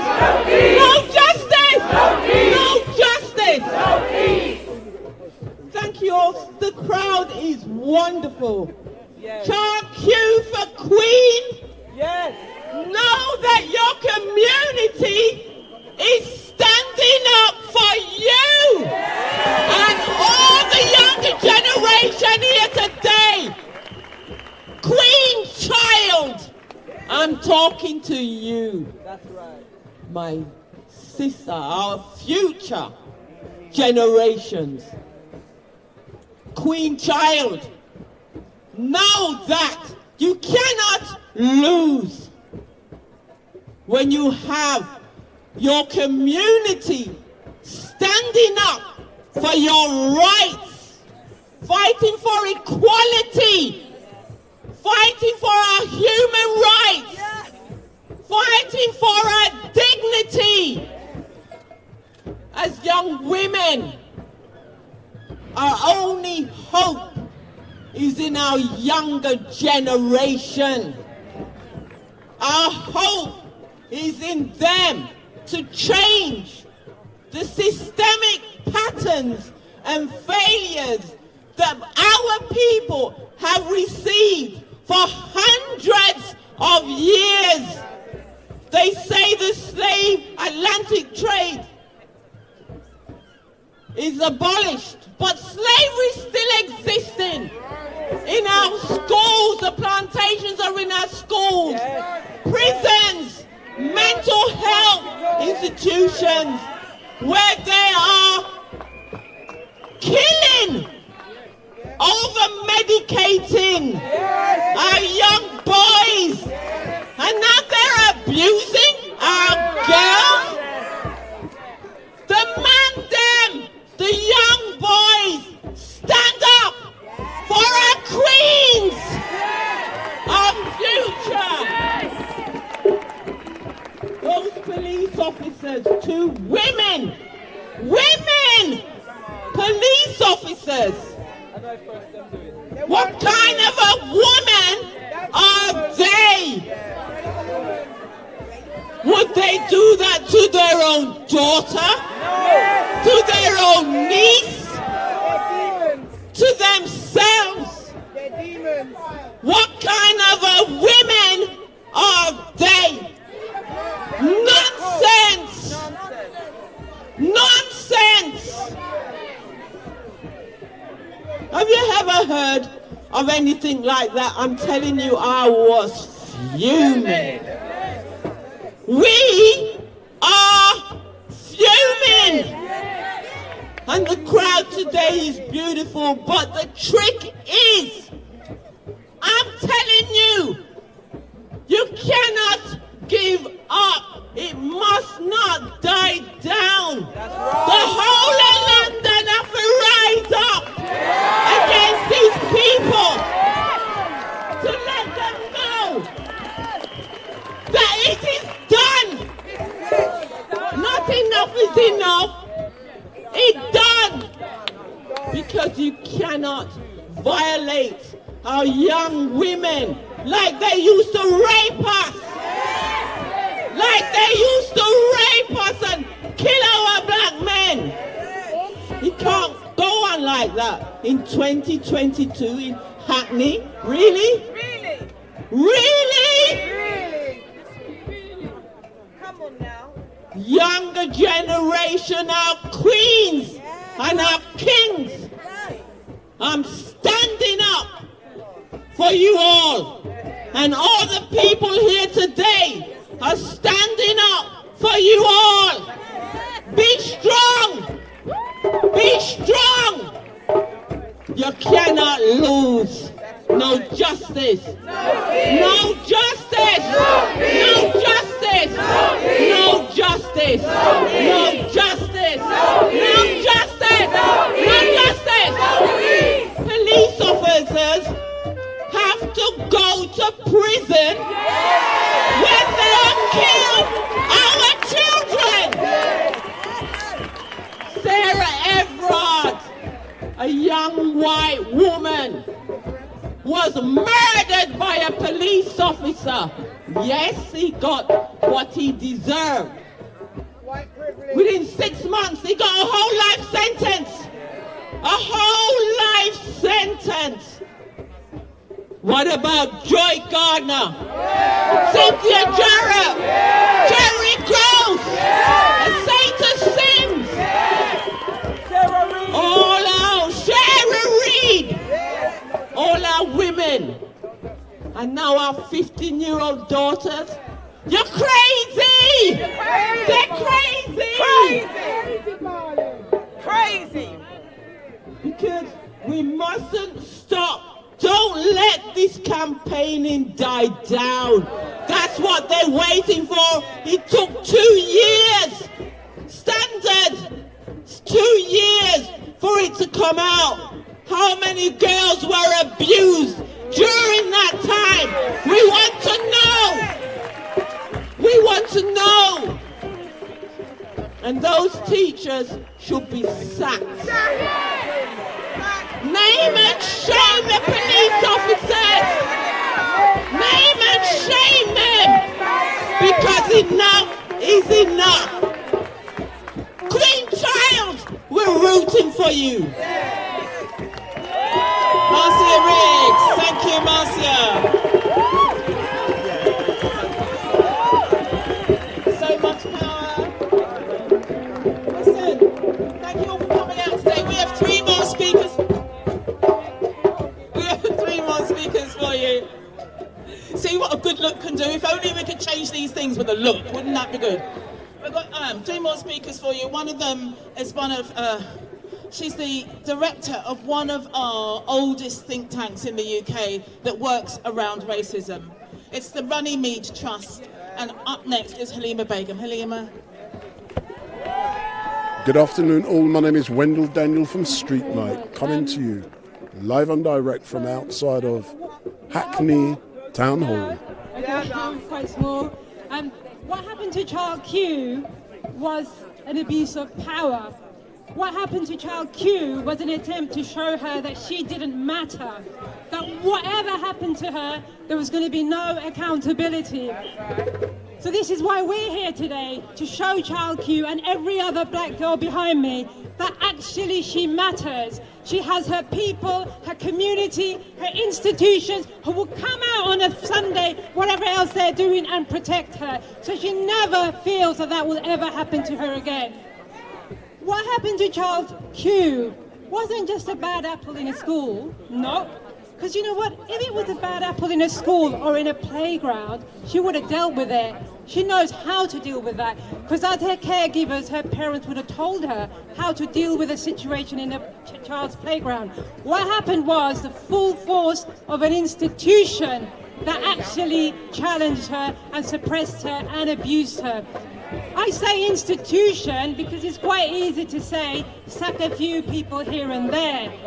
I'm sure that will happen because after the apology there will be compensation and prosecution. But what happens to that institution that's made of a collective set of values, set of power? What happens to that institution? I raise that because some people believe that institutional racism doesn't exist. Bullshit. It does exist. We don't have to look further. Make no mistake, it does exist. And as long as we're here to ensure that it exists, it won't go unanswered. So solidarity to her family. We're all here today. I'm not a black woman, as you know, but she has the support of the whole country behind her. Black the whole world. It's global. The whole world. Everywhere. When black girls thrive, we all thrive. Yeah. Thank you.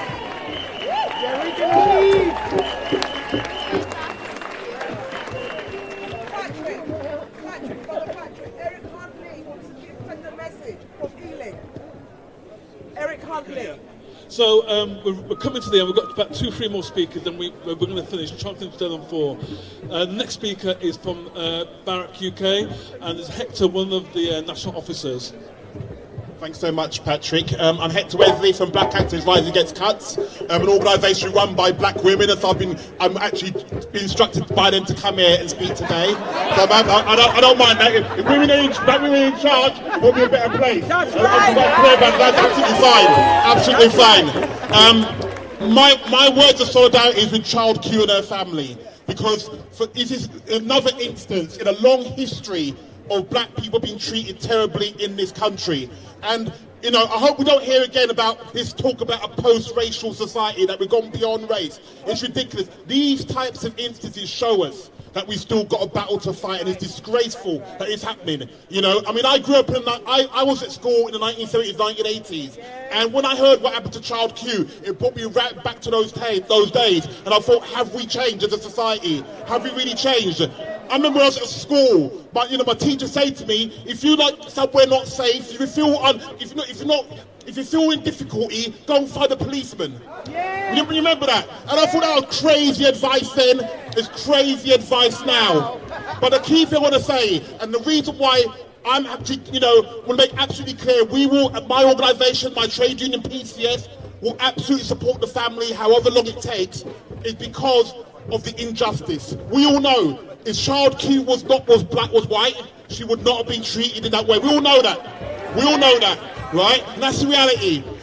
When they found traces of cocaine in Parliament, in the restricted area of Parliament last year, what did they do? Did they strip search GMPs? Did they strip search the ministers? Of course they did not. What they said, we're going to investigate thoroughly. Right, really. And that's the reason why we have to support campaigns like this. I mean, I work in an institution, I'm a public servant. And every day I'm meant to be taught, I'm trained that I have to serve the interest of the public.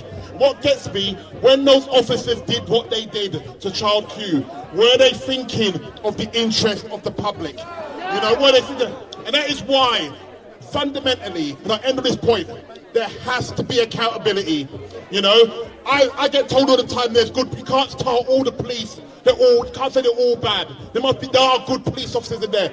I'm quite clear, if you work in an institution and you see wrongdoing and you do nothing about it, if you're a bystander, then you're as bad as the people who are perpetrating that wrongdoing. And that is why I'm fine as a public servant. I will pledge my support of my union, who is full of public servants. We will help Child Q as much as we can to get accountability and to get justice. Thank you very much. Check one. Yes, I just want to say, Kemi Badaloo, the Conservative MP. Sorry. All right.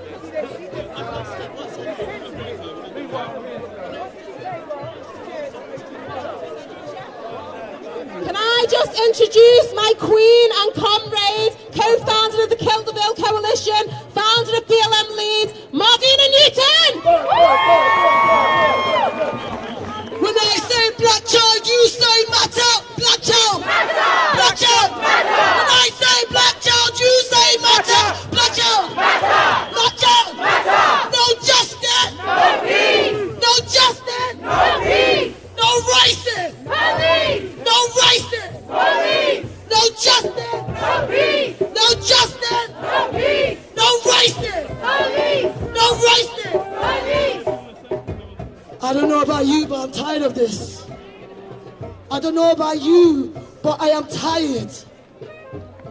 Child Q, Child Queen, Child Empress. Queen, I want you to know that your pain will not go unnoticed. Your trauma is our trauma. Your voice is our voice. I speak to all the elders. I speak to all the elders. We need to be better allies to the young people. We need to make space. No more gatekeeper syndrome. No more gatekeeper syndrome. What are we doing to make sure our children know that they are powerful? Like when they were made, no mistake was done. That on a daily basis, they defy universal law. Let me tell you about being melanated. God took his time when he created every one of us. So when we come, we need to be fixing the crown on our queen's head. The black woman. I don't like saying I'm black, I'm African. I know where I come from. And if you're confused about where you come from, they see that too. They want to make us see ourselves like lesser. Are you mad? Decolonize! Decolonize! Decolonize!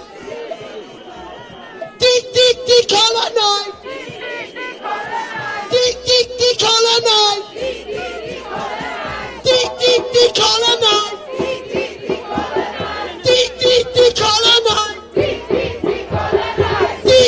Decolonize!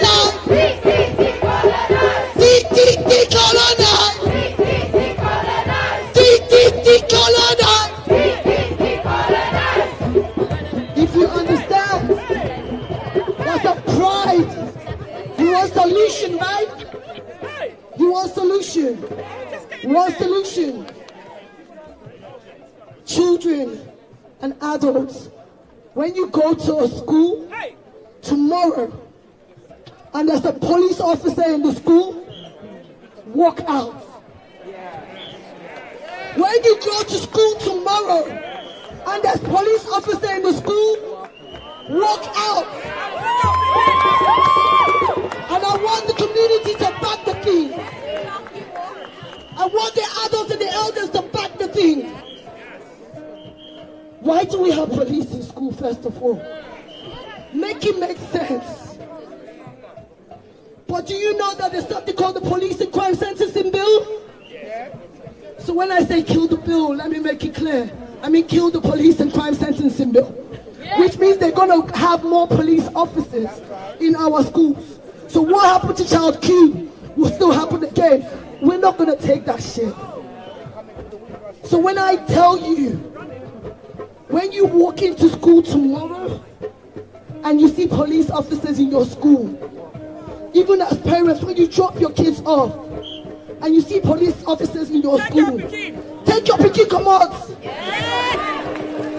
I don't know why we're being so polite. Do you know who we are? The people united will never be defeated. The people united will never be defeated. The people united will never be defeated. Power to the people. Power to the people. People got the power. People got the power. Tell me, can you hear them? Tell me, can you hear them? Getting stronger by the hour. Getting stronger by the hour. Power. Power. People. People. Power. Power. People. People. Remember that. Remember who you are. They've lied for you too long. Black child, black children, I want you to understand it's about you. Yes. All of us here, we're here for you. We're here so you never have to, if they do not get to say the story of what Child Q went, it doesn't become their reality. This stuff is not normal. We keep acting like this is normal.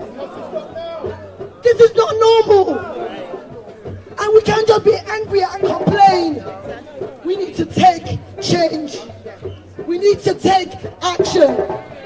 We need to listen to the children. We need to learn and unlearn our own unconscious bias. Who told you the children don't know what they need to know? You don't know how this society now, we didn't have to grow up around this kind of madness. Yes, you might say back in my days it was bad, but the children, it's too much. The racial trauma, do you know what withering is? Racism can make you sick. Racism is not a black person problem. So now, they're white people. They're white people. And I'm talking to the nice white people. I've got one black friend who has one black cat, who has one black dog. Who's back? The one that said they went to Africa to build one church. I'm talking to you. The most scariest person to me is a nice white person. I don't want you to be nice no more. Because when you see shit go down, I need you to fix it. Because racism is your problem. It's the cancer you created to kill, steal, destroy, and pillage. And now, if you say you want to be an ally, it's not a 9 to 5 job, mate.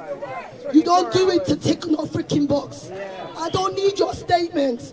I don't want your words. I just need your deeds. Priti Patel, you're a waste.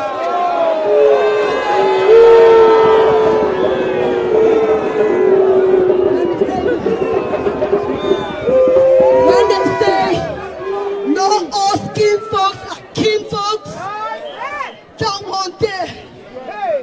one there that forgot that a mom and dad came from somewhere else. That one there that is sitting on privilege and listening forgetting that she's a migrant too. That one that's making laws to strip my own nationality. You know what, when you tell me to go back to where I came from, I'll go back. Give me all the shit I brought.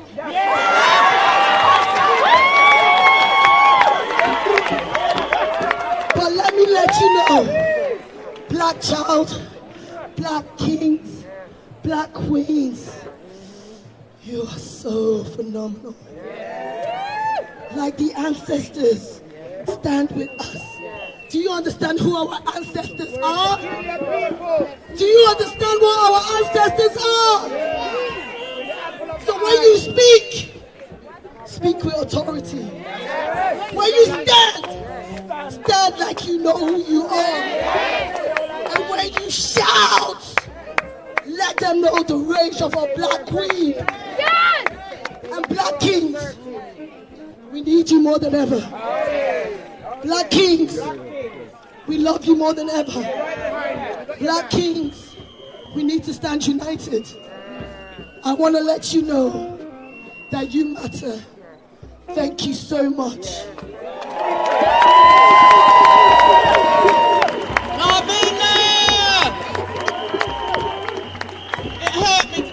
That's Marvina, Black Lives Matter leader, and I'll probably interview her later on. But my name is Wendell Daniel, and welcome to Street Mic. And don't forget, if you like what you're seeing, follow Street Mic. So let's listen. They said there was only 2 minutes left, and I didn't want to speak because I thought, let's wrap it up. And my daughter said, Mum, no, you have to speak. 2 years ago, I had to have a conversation with her about George Floyd. I wasn't ready to have that conversation. She was 10, and she saw it play out on the news and came into my room during lockdown in tears, and I had to explain that to her. When I heard about this last week, Child Q, I was in tears. I was angry, and I didn't want to have that conversation with her. She's just started secondary school. And she came in and she said, Mum, have you heard about what happened to that girl? She was strip searched.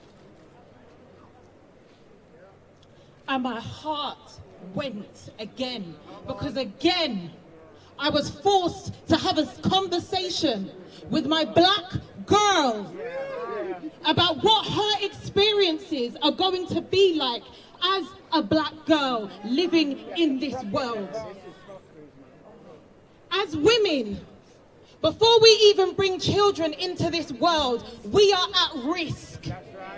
We are 4 times likely to lose our lives trying to bring children into this world. Today, we say enough is enough. Collectively, we are saying enough is enough. Say it again. Tap in. I don't want to have these conversations with my black daughter any longer about what it means to be a black girl.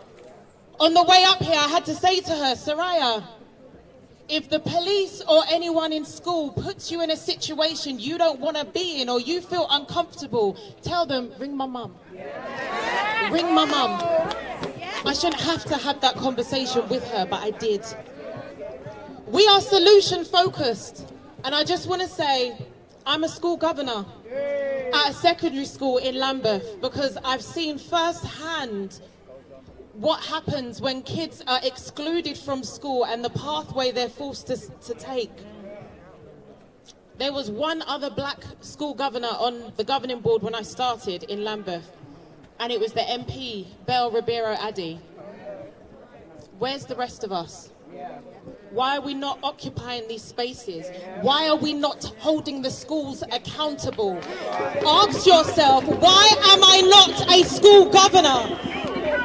If you're over 18 and you have a clean DBS, you can be a school governor. You don't have to have a child. You don't have to be a parent. You don't have to be a school governor in your school, in your child's school. All you have to have is the passion to say, I want to make a change, and hold the education system accountable for excluding our kids and not keeping our kids safe.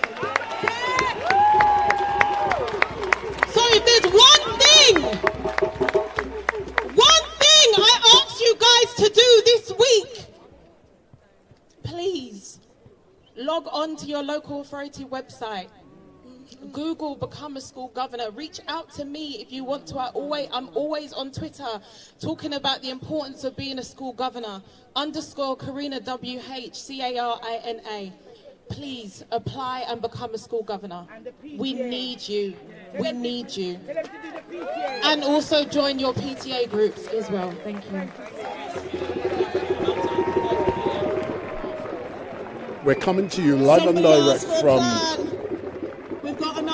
Hackney Town Hall, and this protest has been called as a direct result of the strict search of Child Q. And earlier on, we had Diane Abbott. We've had many speakers down here. And don't forget, if you like StreetMic, follow. So follow StreetMic on Facebook and YouTube. So follow StreetMic on Facebook and YouTube. And what you must also do is switch on your notification bell so that every time we go live, you will be informed. Power to Black Girl Child Q! Power to Black Girl Child Q! Power to Black Girl Child Q! Power to Black Girl Child Q! Power to Black Girl Child Q! You know, at Million Woman Rise, we have a little saying, and we've adapted it. Babylon whispered to her, "You can't withstand the storm." She whispered back, "I am the storm." You are the storm. You are the storm. Please go well, be well, give thanks for your presence. Big up to Jackie for organising, to Patrick, to Femi, to Sabrina from Million Woman Rise. Everyone, give thanks. To all the speakers, to all of you as community, as we would say in Jamaica, walk good. If it's available to you, move well. Yeah? Take care.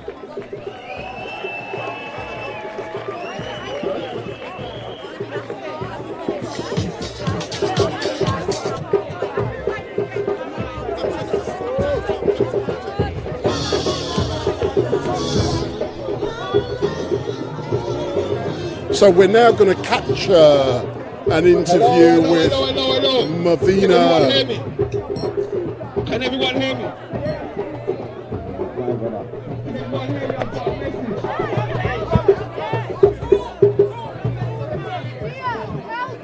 Okay, family. Yeah, I've got a message from Child Q's legal team. It's a very, very important message. Yes, I've got a message from Child Q's legal team. Are we down here for Child Q? Yeah! Are we down here for Child Q? Yeah! All right. So basically, I'm being rushed, so I can't really go in depth with the message, right? But one of the messages, we have to protect her anonymity. Yes! Yeah? So as you can see, there were school protest videos, right? I'm speaking to the legal team. These may have to come down. Yeah? They may have to come down. Obviously, I'm waiting for the final call. So if you Raspet Rebellion, that's my Instagram. Yeah, we'll put out the final message, but these videos may have to come down. Separately from that, there are more cases in that school. Yes? There's a sexual abuse case where someone looked up a girl's skirt, and there was a member of staff, right? So this is very important. I'm going to give the people another update to the side. Anyone who wants to hear a bit more to the side, I can give you a deeper update, but there's more cases. I've been facilitating with the students. I'm the person who actually helped them organise the protest and make it peaceful, which got the teacher sacked. I have the teacher's name and all of her information. Please, thank you.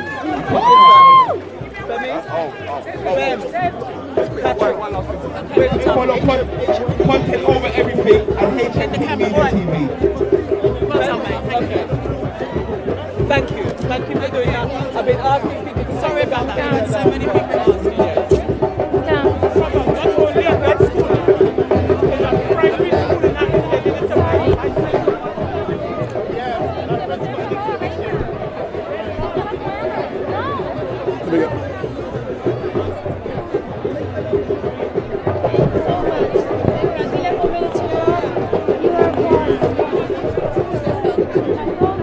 Martina!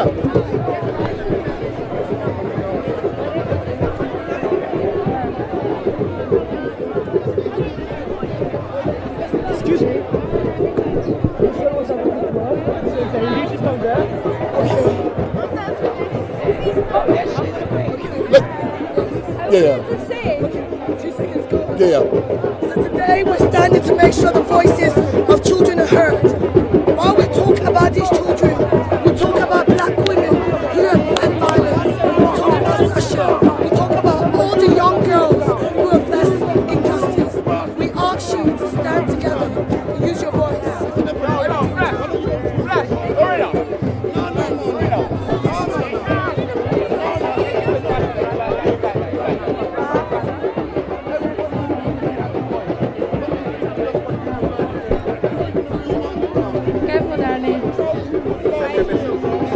Yes, sir. Wendell Dennell from StreetMic. A quick question. Move back a bit. Move back.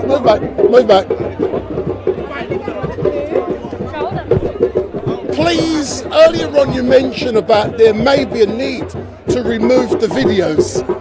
Can you tell us legally why that might be important?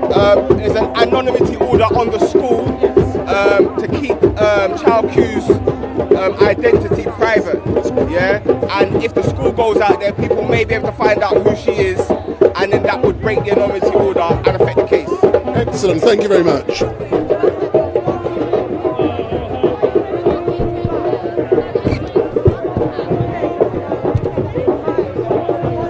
So as you can see, we're coming to you live and direct from outside of Hackney Town Hall, where this will be the first of many protests on a Sunday as a direct result of what has happened to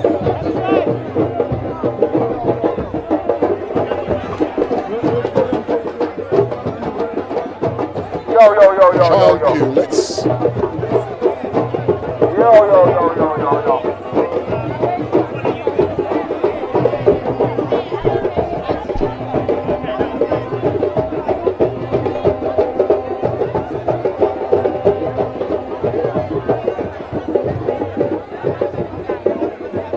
let's get some interviews. I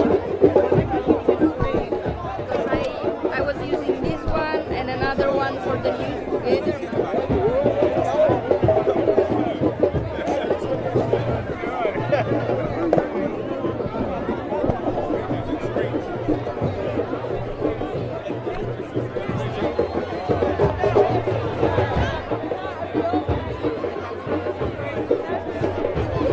Questions? If you stay there. I'm currently live streaming. Can you tell me what's your name? Sheila. So tell me, you felt the need to be down here. Why was it important for you to be here? In the 80s, I used to march with my son, who's over there, for Cynthia Jarrett, and it seems like nothing has changed. A child has been raped, as far as I'm concerned. We cannot have this continue. I've got my grandson so that he can see power to us. Can you please explain, I'm a man, why would a woman, specifically 2 women officers, allow what happens in that school to occur? I can't even understand a woman doing that to another woman, much less a child. What was going through their mind? How many times have they done this since 2020? Far too many. No, I can't understand it. But thank you very much, and are you happy being down here? Yes. Yes. No justice! Thanks a lot, No yeah. justice! No justice! No justice! No justice! No justice! I'm live streaming, girl. So, a quick question. Can you tell me your assessment of how today has gone? I think obviously the collective feeling and the crowd to stay for so long means that it's touched the hearts, the pain that's ancestral. So I think it's gone really well, and I think that women and people together will mobilise. And I'm glad that it's centred black girl children in particular. Tell me about the statement that Million Women Rise has put out specifically to do with this case. It was necessary. It was really, really, really necessary. We did it because we meant it was a collective statement from Men and Women Rise, because the violence has to end. Excellent. Thank you very much for the work, and keep up all of that good work. And as a man, I love working with you guys. So that's Sabrina from Million Women Rise. Come forward, step forward. My name is Wendell Daniel from StreetMic. Can you tell me about Dirty Babylon? Oh, Babylon. Mike, you know I'm speaking for Million Women Rise. For me, I wanted to say it in a way that was really clear. And for me, I come from a cultural context where that's what we call them, Dirty Babylon. So I'm like, you love put your Dirty Babylon, dirty, right? So I'm like, so I wanted to say, like, take your hands off our kids, innit? But tell me something. Why do you believe the Dirty Babylon allowed what happened to occur? Why would two women treat another woman with such discourtesy and such disrespect? Mike, whatever ethnicity those women are, they represented the police, right? There is something around the fact that they didn't see that black girl as them. They didn't see that black child as them. And that's really important to recognize. The plantation, white women constantly dehumanize black women on the plantation. This is just an extension of the plantation. That's why. Excellent. Thank you very much. And as normal, I love working with you guys. Thanks a lot. Let me try and get Martina Newton. Martina, come, sister. Come to strike. Martina.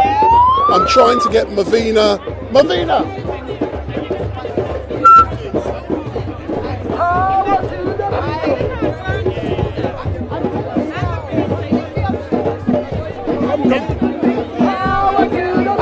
Sorry. Myself. Are you? Yeah. Yeah. Because what would be good if you had somebody with a microphone? Because that's what I do. Do you? Watch my style. No, you're not going nowhere. So Martina, look into the camera.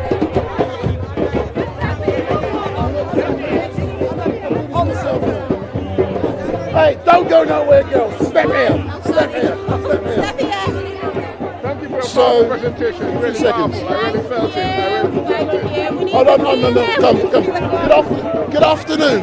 This is the second time I'm interviewing you in 2 days. How are you feeling today? I feel good. I feel positive. It's good to get the community together. It's good to come together and to plan what we're going to do next. But I think this coming together to support and start the healing process as a community is important.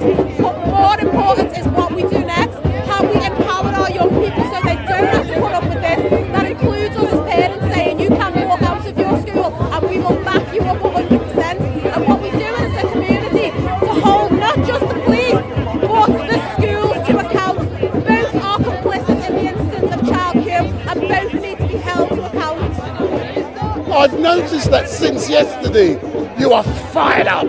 What's happened?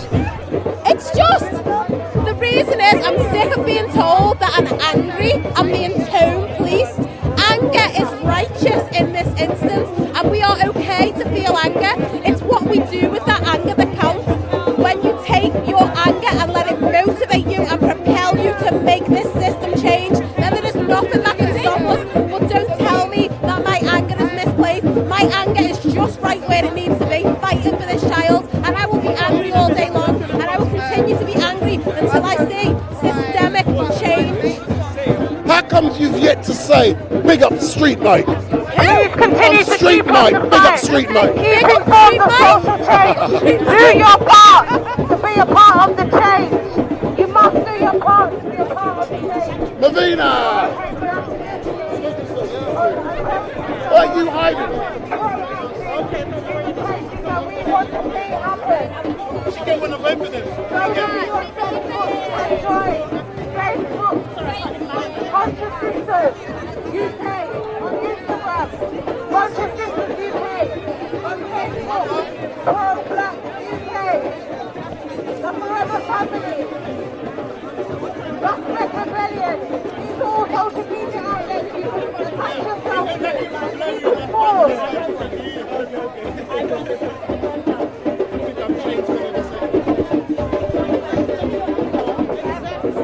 As we can see, there's a lot of drumming. That's Clive and his crew, and there's literally thousands of people still down here. And this has been the second protest that has taken place over the last 3 days. The first one was on Friday outside of the police station down in Stoke Newington, and this protest was initially scheduled today for 1 o'clock, and they were meant to march from here to Hackney police station, but it started here, but a protest still took place. But what is important is that so many people are out on the streets today. They are raising their concerns about what has happened to Child Q. And as we can see and hear, there are things happening behind the scenes with legal, with also, I believe, the school teachers involved has also been dismissed. So what I'm now going to do, I'm now going to interview a representative from... www.drmahangamedia.com. There are petitions to be signed. There's lobbying to be done. You can write to your local MP. I'll come in a minute. Where are you? Bring him close, because I want to get in the video as well. We must treat each other as a community family. Are you going to hear me? No, listen, I've got good microphones. To interrogate anybody in the street and you walk past, you must stand up and watch. You must take it out. We're going to be interviewing Brother Leo Mohammed from the Nation of Islam. In a few moments, one of his representatives has spoken to me, and he says he's getting Brother Leo to say a few words.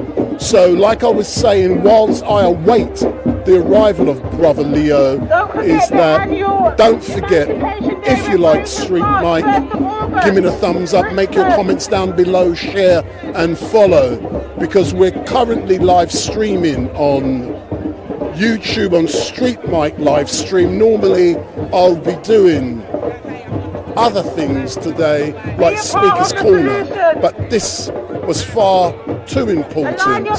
So if you like what you see, and what you must do is give me the thumbs up, make your comments down below, share and follow.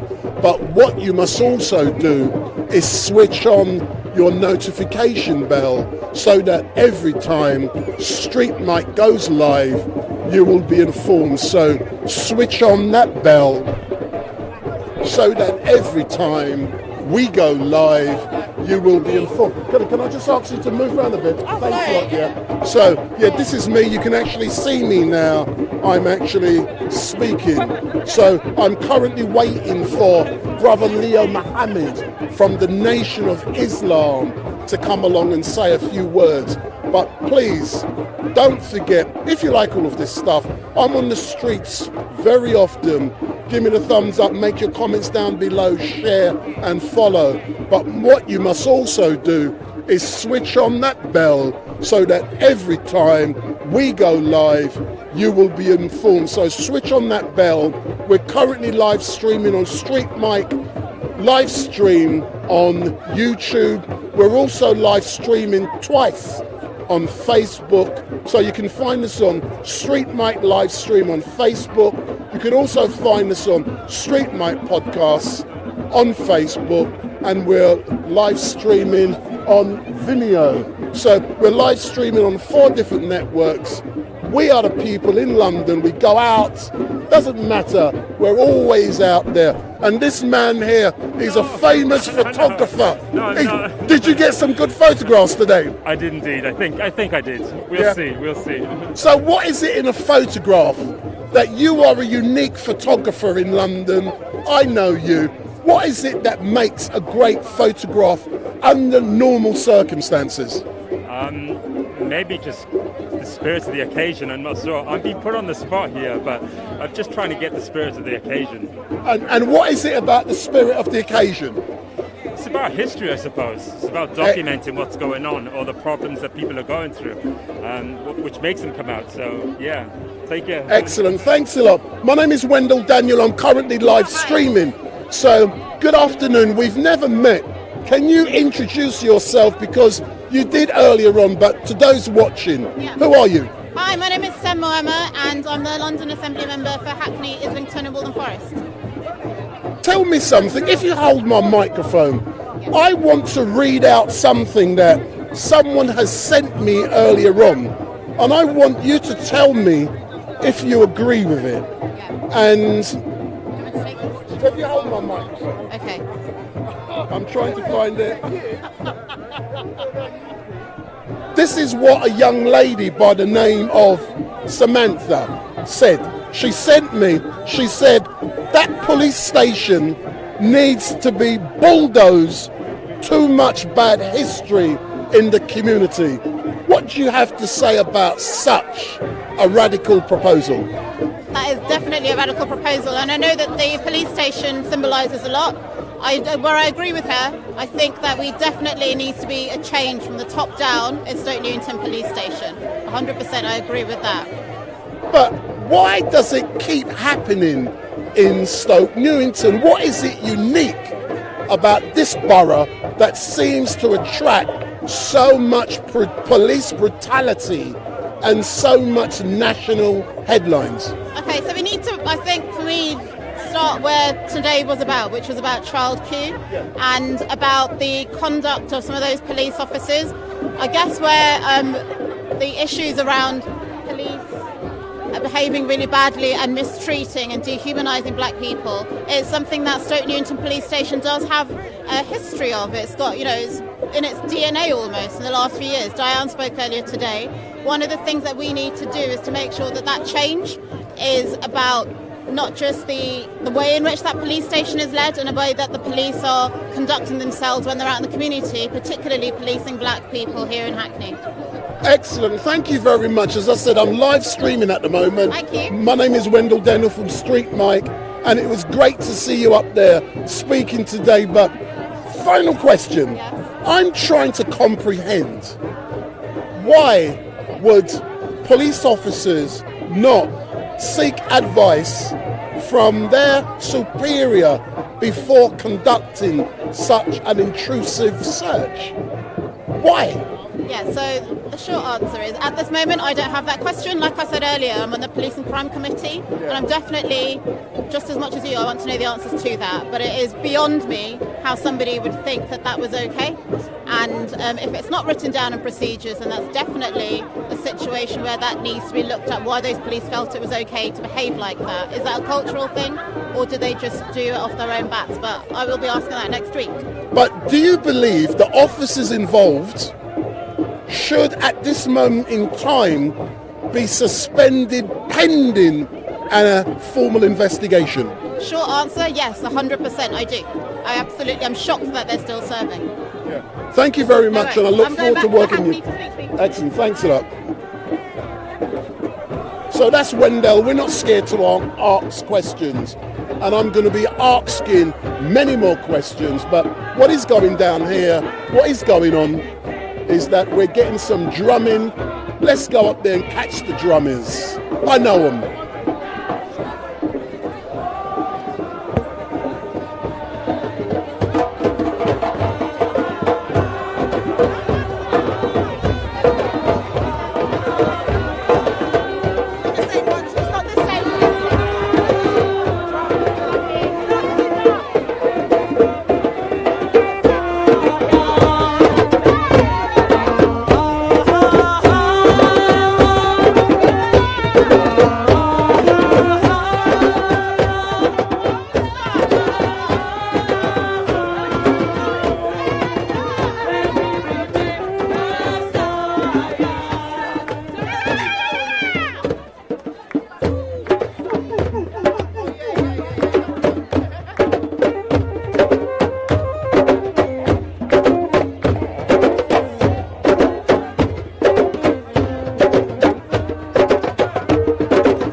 to interview you, man. Come. Put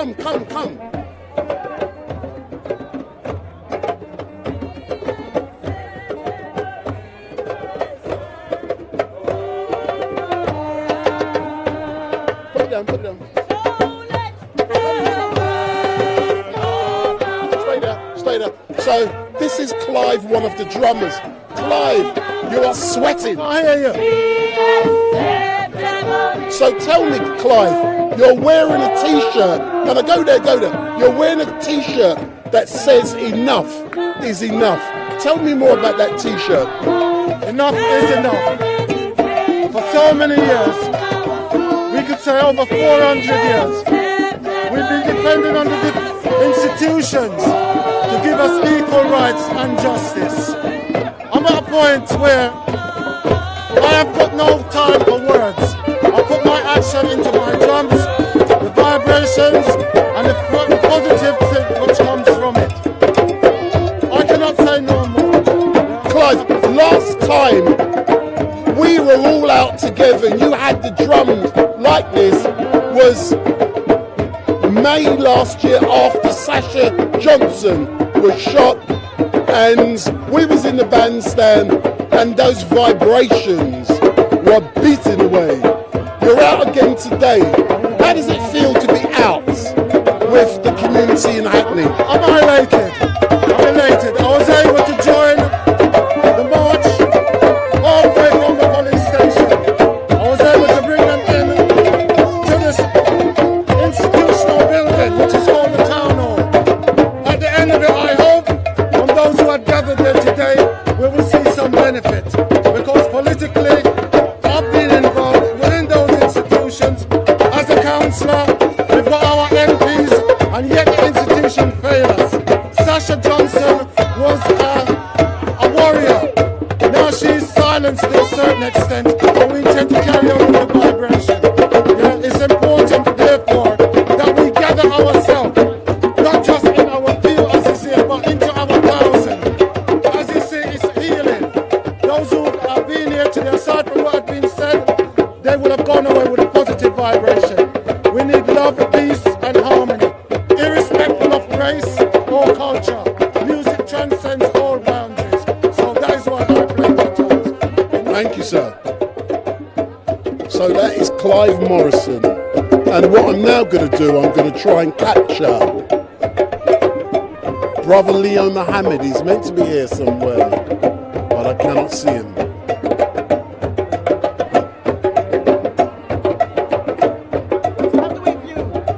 How do I view this?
Oh, let me just get. Say that again? Mike. Mike. You don't know who I am? Yes, I can remember you. Well, you think you got a bad memory? Let me get my interview, man. Whatever, but I couldn't remember it because I wanted them to call you out on the thing. So they Listen. Cooey. Brother. Cooey. Brother, could you take... He ain't listening.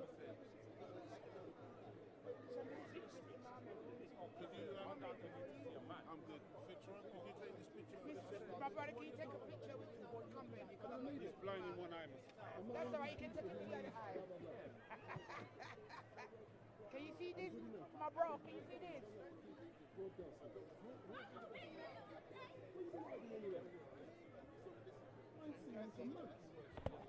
Testing.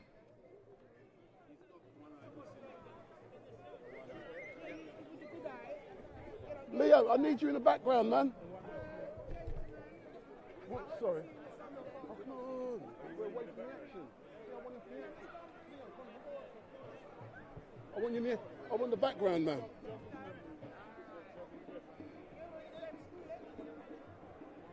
Oh, you see my man. Hey, Leo. Hey, man. What's this? This is brother Leo Mohammed. I haven't seen him for a few months.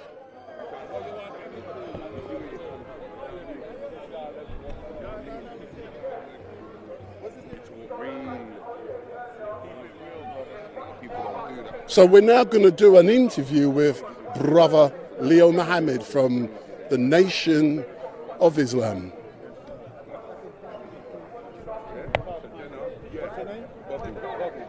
Yeah, man. Long stay strong, yeah? So Leo, good afternoon. I haven't seen you for a little while, but step forward, and I've no doubt from today you and I are going to be chatting more often. So let's talk specifically about Child Q. Can you tell me why you and the Nation of Islam are down here today? Well, we had to be here, brother, because, you know, yet again, we have a situation where it's been exposed that the police and the various institutions, in particular, we're talking about this particular school, but the school system in general, really has no respect for black people. And it's been demonstrated once again in the treatment of this young girl. And, you know, again, there's a lot of outrage, of course, right now. A lot of our people are upset, and the people are expressing that hurt and that pain. But as I've always said, brother, this will not stop by us protesting and making noise periodically when these things happen.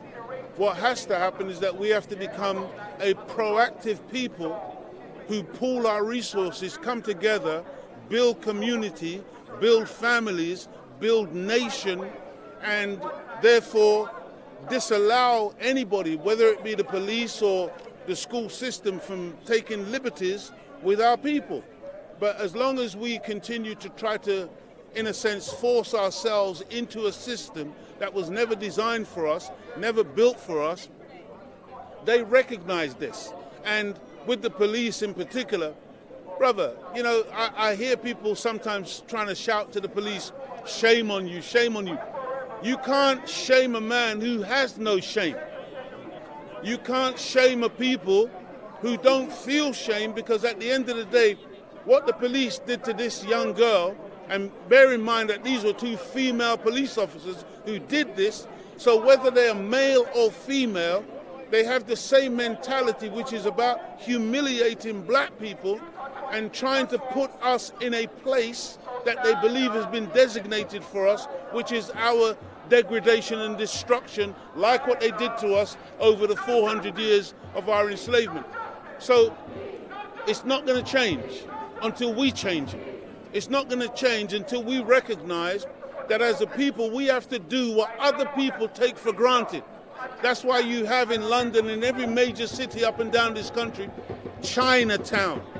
That's why you have Asian people who have whole communities that is just Asian, whether they are Muslim, whether they're Hindus, whether they're Sikhs, the Asians come together, they pool resources, and they make sure that they dominate the infrastructure and they own things. And the song says, God helps the child who has his own. As long as we don't have our own, but we keep going into various arenas and going onto various platforms and going into negotiations, but with too long empty hands, we will always continue to be disrespected. In order for us to demand or command respect, we must have our own. But we are so busy trying to integrate ourselves into somebody else's reality while disintegrating among ourselves, that's why they can continue to take liberties, because you can't respect a people like that. We've got to respect ourselves. We've got to love ourselves. We as black people have got to come back together and recognize that we are our own best friend and stop trying to befriend our 400-year-old open enemy who cannot change, because the leopard never changes his spots. He's just doing what he's doing by his nature. Last time you and I had a detailed conversation, you told me about the fact that you were working in partnership with children of a similar age as Child Q. Tell me how that is going. It's going very, very beautiful, brother. We run what's called the WYLA, which is the West London Young Leaders Academy. We take the children, both male and female, from around the age of 8 up to at least 16, and we try to instill within those children the facts of who they are. And we try to educe, which is where you get the word education from, to educe that which is already inherent in them, their God-given talents and their God-given skills, and we try to bring out of the young people their leadership qualities and their leadership potential. And the WYLA is going very, very beautiful. We are now in West London, and we're also in Lewisham, and we're in other parts of the country, and ultimately we don't want to just settle with having a Saturday academy or a Saturday school. What we want is a brand new educational paradigm where we take on board our children's education. Because, brother, what's happening when we're putting our children into these schools, it's like the equivalent, to use this kind of analogy, of a cat putting its kittens into a school for dogs. These schools were never designed to educate black children. And even though we're talking about Child Q, that's one child that we have learned about from 2 years ago, but in reality, the vast majority of black children are being traumatized on a daily basis within these establishments, because these establishments were never designed to bring these children. Believe me, when you see black children in the UK and you see them doing well, when you see black people who do well, it is not because of the system. It's because of the inherent genius and survivability of that individual that they succeed in a place where they were never, ever meant to succeed. Thank you very much for that. I'm going to ask you 2 more important points. The first one is going to be about Sasha Johnson, and the second one is going to be about Speaker's Corner. Let's talk specifically about Sasha. As you know, we work very closely with Sasha, and a trial collapsed a few weeks ago. We know why. What are your views on the outcome of that trial and what needs to be done to secure a possible conviction for those at the end of the day who committed a heinous crime? I think one of the things that's important to remember, brother, that when Stephen Lawrence was murdered at that bus stop, within a few hours, the police had names. People were coming to them and identifying the perpetrators. It was 20 years later before 2 of them were finally convicted. And in that time, the Lawrence family was destroyed. Do you understand? It was a war of attrition just to get that little piece of justice out of a system like this. Because the Metropolitan Police is corrupt to its core. And they never ever wanted to prosecute those people.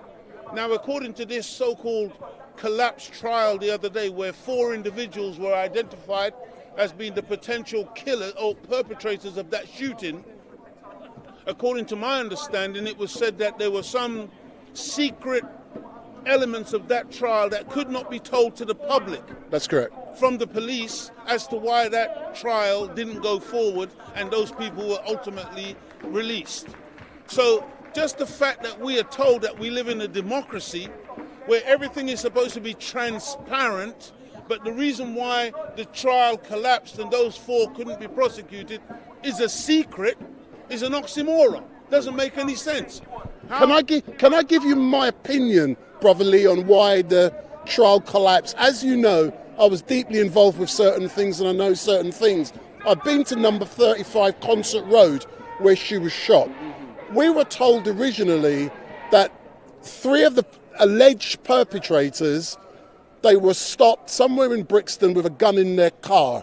If they had a gun in their car, which they believe Sasha Johnson was shot by, that means there would be forensic evidence, DNA evidence, ballistic evidence, and I can't see how a trial would collapse if that was the real gun. But I had the opportunity to speak with one of the fathers of one of the people on the trial, and he said that weapon was planted. And from what I'm gathering, one of the reasons it was in secret because there was no evidence. That evidence was false evidence and it could not be made public. That's what I was told. Let me just say this to you, brother. One of the other reasons why it could be secret is because quite often what happens is that in the black community we have many informers. We have many people who have infiltrated the black community, but they're not working on our behalf, they're working on behalf of the police. Or they're working on behalf of MI5 or MI6 because they're now recruiting big time within the black community in order to get blacks to spy on blacks. And what could have happened was that one of these individuals or more of these individuals could have been undercover in some department, which is why it's now secret and in camera in the court, and they can't reveal that this person was possibly an informer working for the police. Hence, when they murdered Malcolm X, for instance, they captured one of the murderers immediately outside of the ballroom where he was killed, and it was reported in the newspapers that the person was arrested, captured. 2 people were arrested, but the next day, one of them disappeared completely from the scene. And you never heard anything else about that person. Why? Because that person was working for the FBI at the time when he was captured as one of the perpetrators of the killing of Malcolm X. And so this is the type of world that we live in, brother. And as far as Sasha Johnson is concerned, again, you're talking about a young sister. I believe she was 29 years old at the time when we were with 2 children, when we were very active. And, you know, again, this is one of our best. This is one of the young sisters who has taken it upon herself to be an activist on behalf of black people in terms of our liberation. And, you know, brother, I'm telling you, I've got to be completely honest with you. I don't believe in coincidence, okay? And nor do I. Even though it's been reported as some possible accidental shooting, an assassination, they were looking for somebody else. I don't buy that. You see, it's too much of a coincidence that a young sister with that level of profile and what was coming out of her mouth should all of a sudden be shot in the head by accident. See, and by one bullet. One bullet, and my heart, brother. I'll be honest with you, my heart is broken for that sister and for her children, because from what I could see of the image that we saw of her, that injury is extremely severe, and I don't know if our sister has any kind of future in terms of, you know, what you might call quality of life. So all we can do is pray that the Creator, because a brother was talking to me earlier on and he was explaining how a brother who had lost 2/3 of his brain, but ultimately was still able to regain speech and things like that. So we know that the Creator is able to restore. And so our prayers go out to Sasha and to the family and to her children, and we pray that she will make some form of recovery, that she can have some quality of life going forward. Final question. As you know, I'm not scared to ask deep questions. Let's talk about Speaker's Corner. People are missing you down there, brother Leo. You know, I've got a profile down there every week, and I've been down there filming you.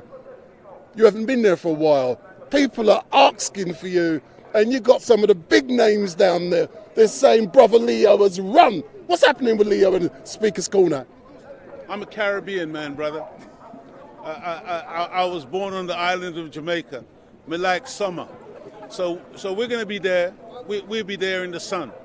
We'll be there on those bright sunny days. We used to go there all the time, rain or shine. We don't do that no more. But we will, inshallah, God willing, be returning to Hyde Park when the weather improves. And, a little bit later on in 2022, because there's a lot that we need to say down there. And every time we leave Hyde Park, weeds grow up.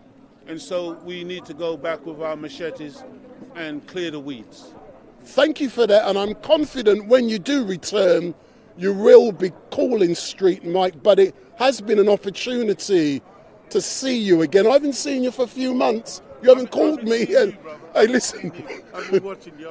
I know you watch me. I'll send you stuff. But listen, Leo, thank you very much for giving me this opportunity to interview you.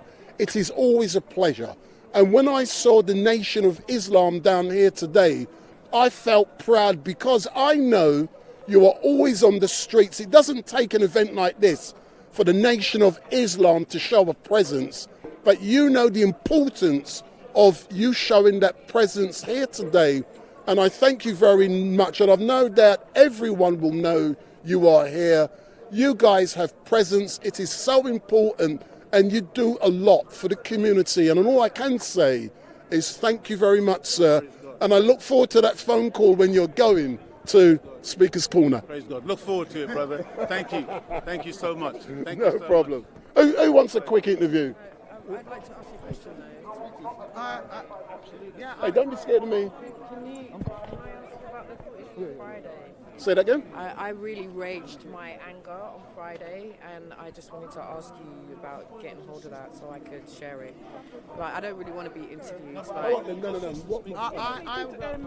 no. You step forward and I'll answer your questions. Yeah, I'll give you a card. So, my name is Wendell Daniel from StreetMic, and what I do, I'm a live streamer. I stream footage. So the footage is uploaded already and it's out there for the world to see. But if you want specifically some footage, you must tell me, because I can't remember when I do so many things I've done. I'll give you a card, but contact me, but it's not going to be quick. I do things every day and I'm a very busy person. Thank you to you for what you do. No, but can I be honest here? Let me switch the camera around, man. What I do it because I love it. I don't do it for money because I lose money what I do here. I earn a lot of money live streaming in another place. Then I can come here and do this. And it's important for independent journalists like me and many other people to be out here capturing this type of event. And I'm being quite honest, I don't care if it's a black event, white event, gay, lesbian, I don't care. As StreetMic, I go onto the streets and I capture what goes on for all people. How can people access StreetMic Live? Listen, everybody knows. You must be the only one in London who don't know. Man, I'm sorry. So you can find StreetMic on StreetMic LiveStream on YouTube. You can find StreetMic on StreetMic LiveStream. That's a new one on Facebook. You can find StreetMic podcasts on Facebook. What's your name? Don't worry about my name, but my name is Wendell Daniel. And you see this person here, come round. This is going to be, go round now, go round in front of the camera. See this person here, his family. I haven't seen him for donkey's years. Yeah, and he's come down here to haunt me.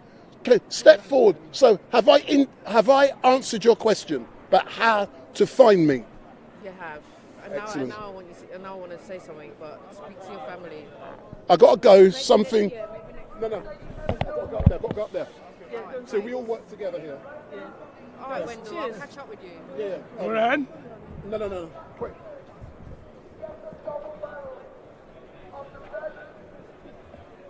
Not only do we get attacked, not only do we get attacked by systems that are institutionally racist, we still have to fight crab in a barrel syndrome in our community.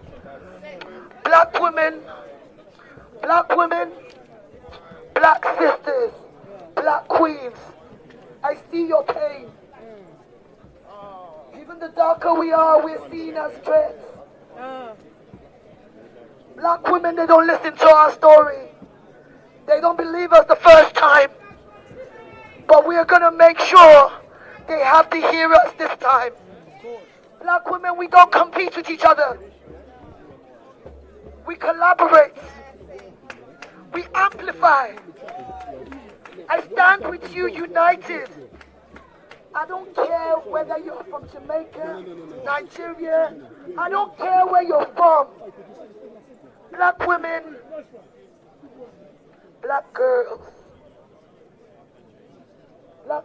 who will become black women and understand that they can wear their crown like that beautiful queen right there with a headband. Yes, you. You're wondering if it's you.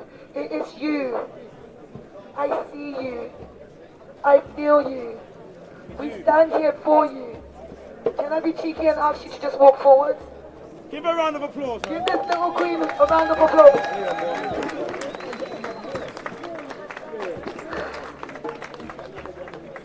Do you know what it feels like to be seen, to be valued, to be appreciated, to be honored? Black queen, black child, Sorry, African goddess, ancestors bless you. When you stand, the melanin in your skin shines like liquid diamond. If they can mine it, they will try and take it, but they can't. And it really irritates them. When they see you, your beauty confuses them. And we speak life into you. You shall not experience what our mothers, our sisters, our brothers, we would not experience. And you would never have the story of the pain. Because black child, black queen, you are what dreams are made of. You are why we fight. We fight so you never have to fight. So I speak to all of you. This is not about turning up here. This is not a WhatsApp story. This is not an Instagram post. This is not for you to just feel like I've done something today. Because black girls are brutalized. Black girls are abused. Black girls are shot. Where's your fist? Are killed. Where's your fist? Black girls are in pain. Black girls are feeling trauma. Black girls are bleeding from things that you don't even know. Black girls deserve you to turn up. Black girls become black queens. And this black queen stands with all of you. Because we cannot do this by ourselves. I don't want to do this by myself. You don't want to do this by yourself. We are the future. We give way to you. We take away the gates that stops us. We acknowledge our privilege as black women, and we use our privilege and turn it into power for the younger generation. No longer would we not listen to them. So if you can, if you've got an event and young people are not talking, you are part of the problem. If you've got events and you don't put children and young people's voice in the middle, you are part of the problem. So make sure your silence is not consent, because your silence equates violence. No justice! No peace! No justice. peace. Raise your right arm, raise your fist, up. We are going to make sure they get the message. We are not tolerating this no more. Our black queens are dying.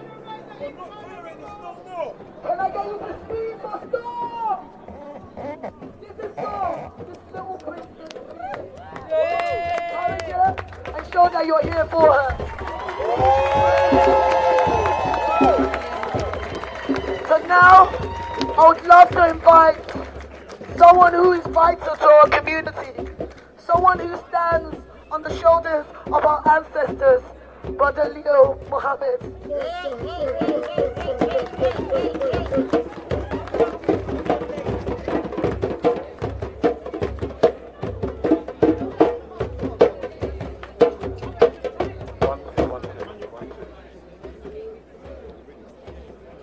Greetings, family.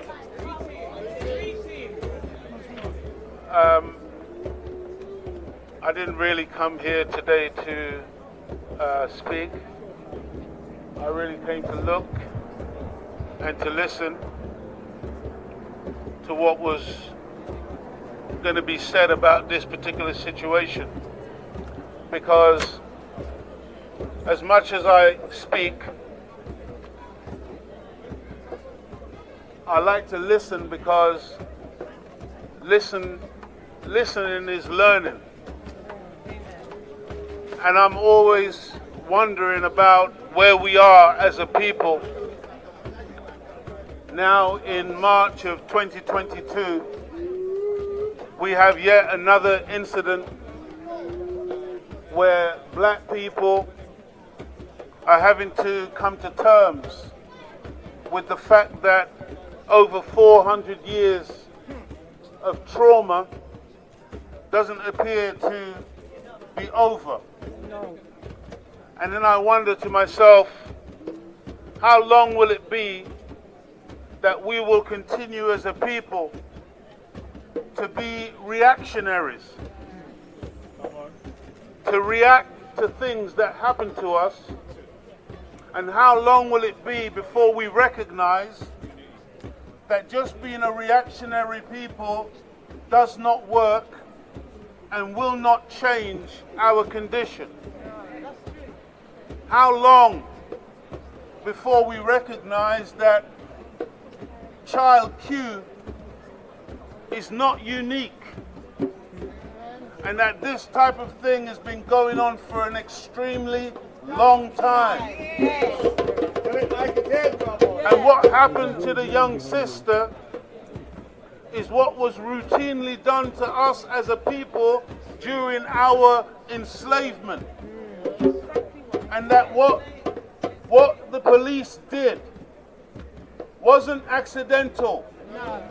It wasn't because a few bad apples.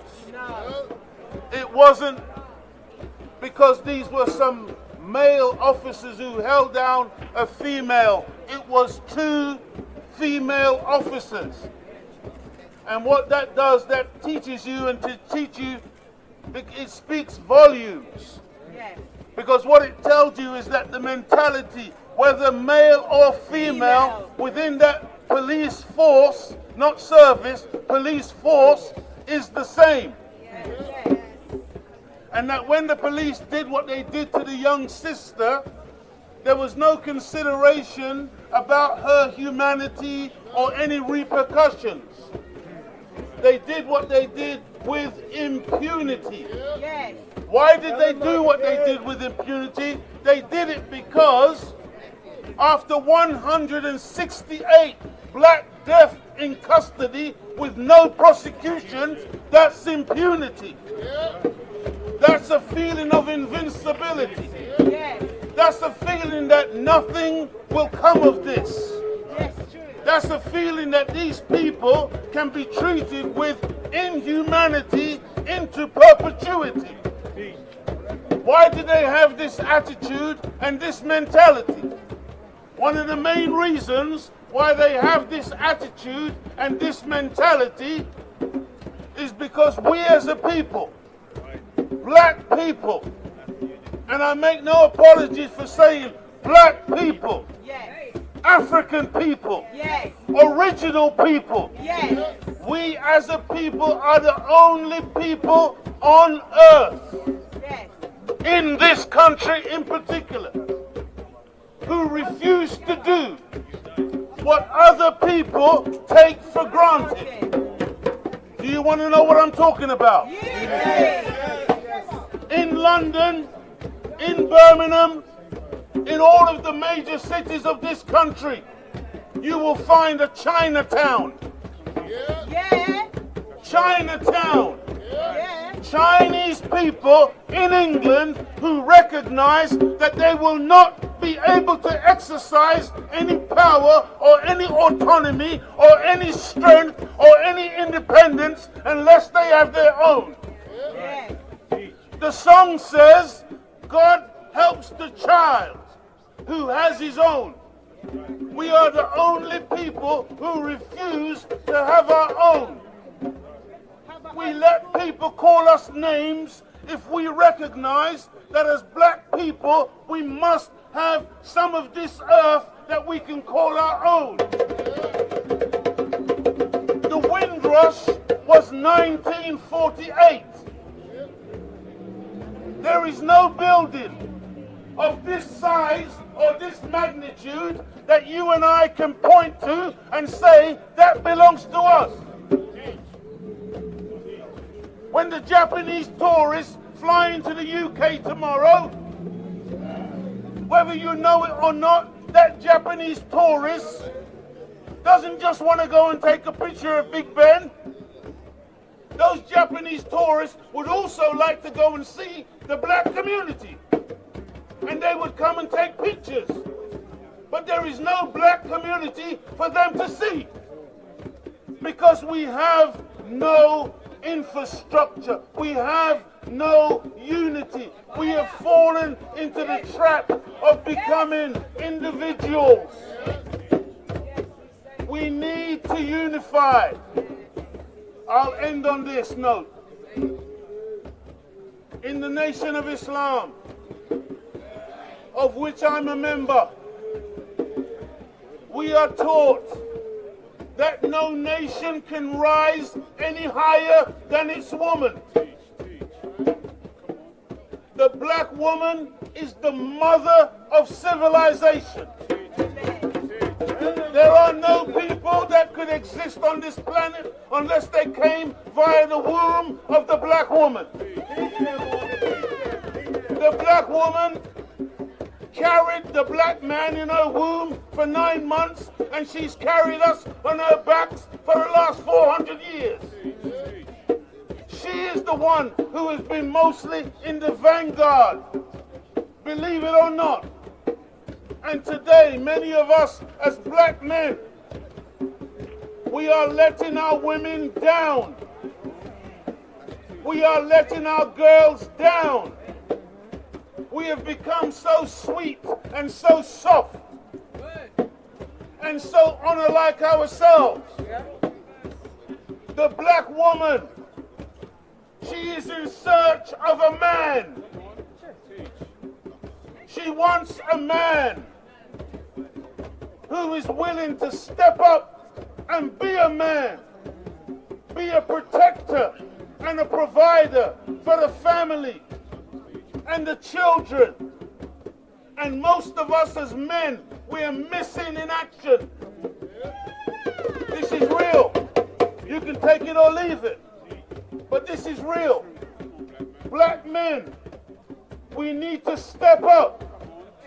We need to unify and organize. Many of our young boys are going around today stabbing and shooting one another because they have no upright black man, strong man, to give them an example of what a man should be. This is real. And so, dear family, I'm appealing to us. We can do what other people do. We must stop apologizing for being black people. Stop this nonsense talk. Whenever you talk about being black, you quickly have to add, oh, and I mean everybody else. Stop it.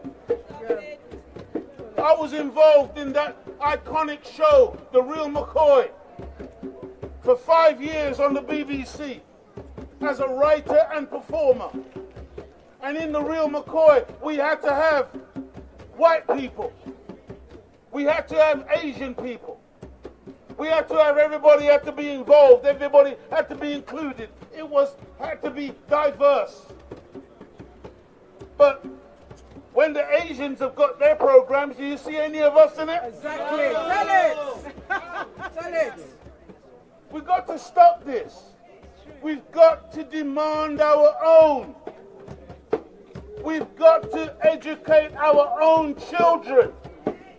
Some of them will end up in the mainstream schools. That's cool. And we can monitor those schools, and we can police those schools, and we can make sure that those schools respect our children. But the first priority must be that we create a brand new educational paradigm for ourselves. We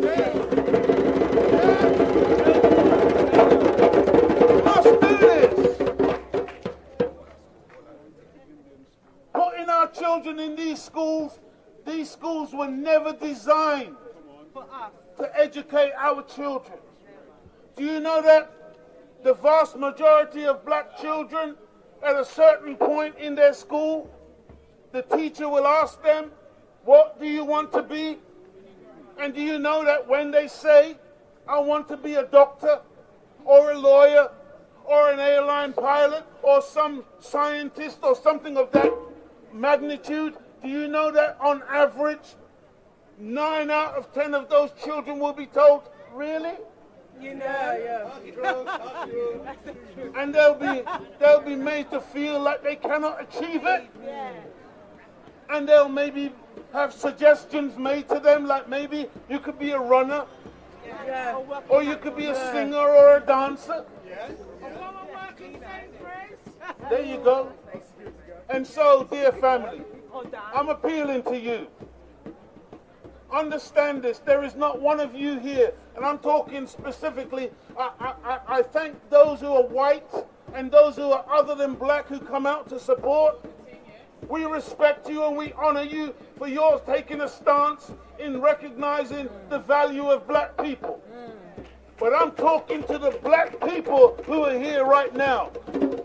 And I'm telling you, male or female, young or old, you are more than who you think you are. Yes!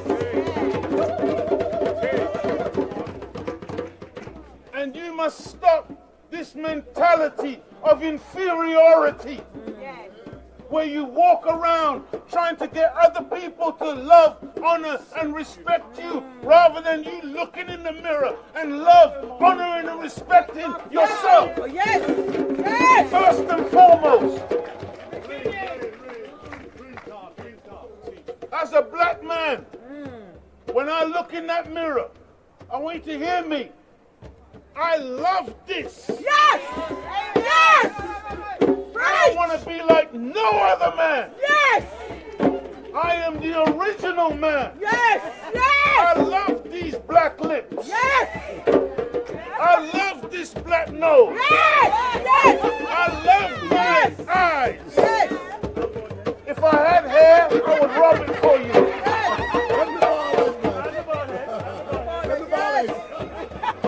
Understand this.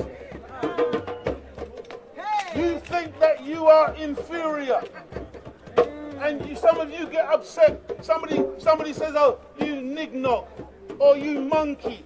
And some of us get all twitchy and you can call me a monkey all day long.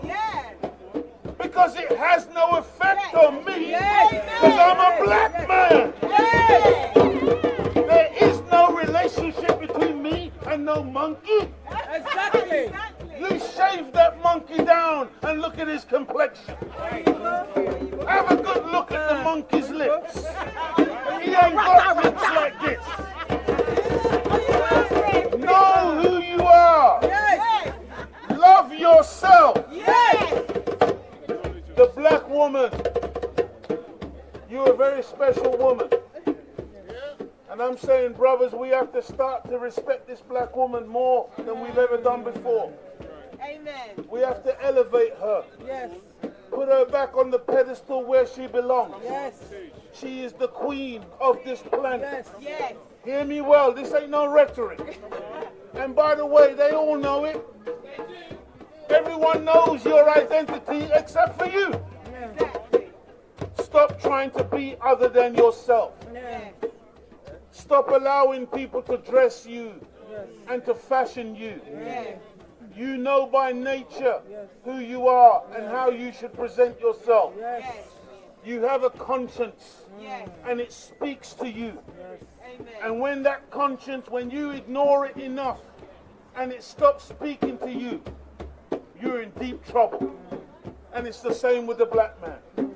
And so, as I said, family, I do apologize if I hurt anybody's feelings. Don't apologize. That's not the intention. No. Say it. That's not the intention. Yes. Say it. But I really came out to listen. And what I heard some good stuff. But at the same time, I heard that there's a lot missing from the conversation. And that main thing is about our unity. Stop being afraid of unity.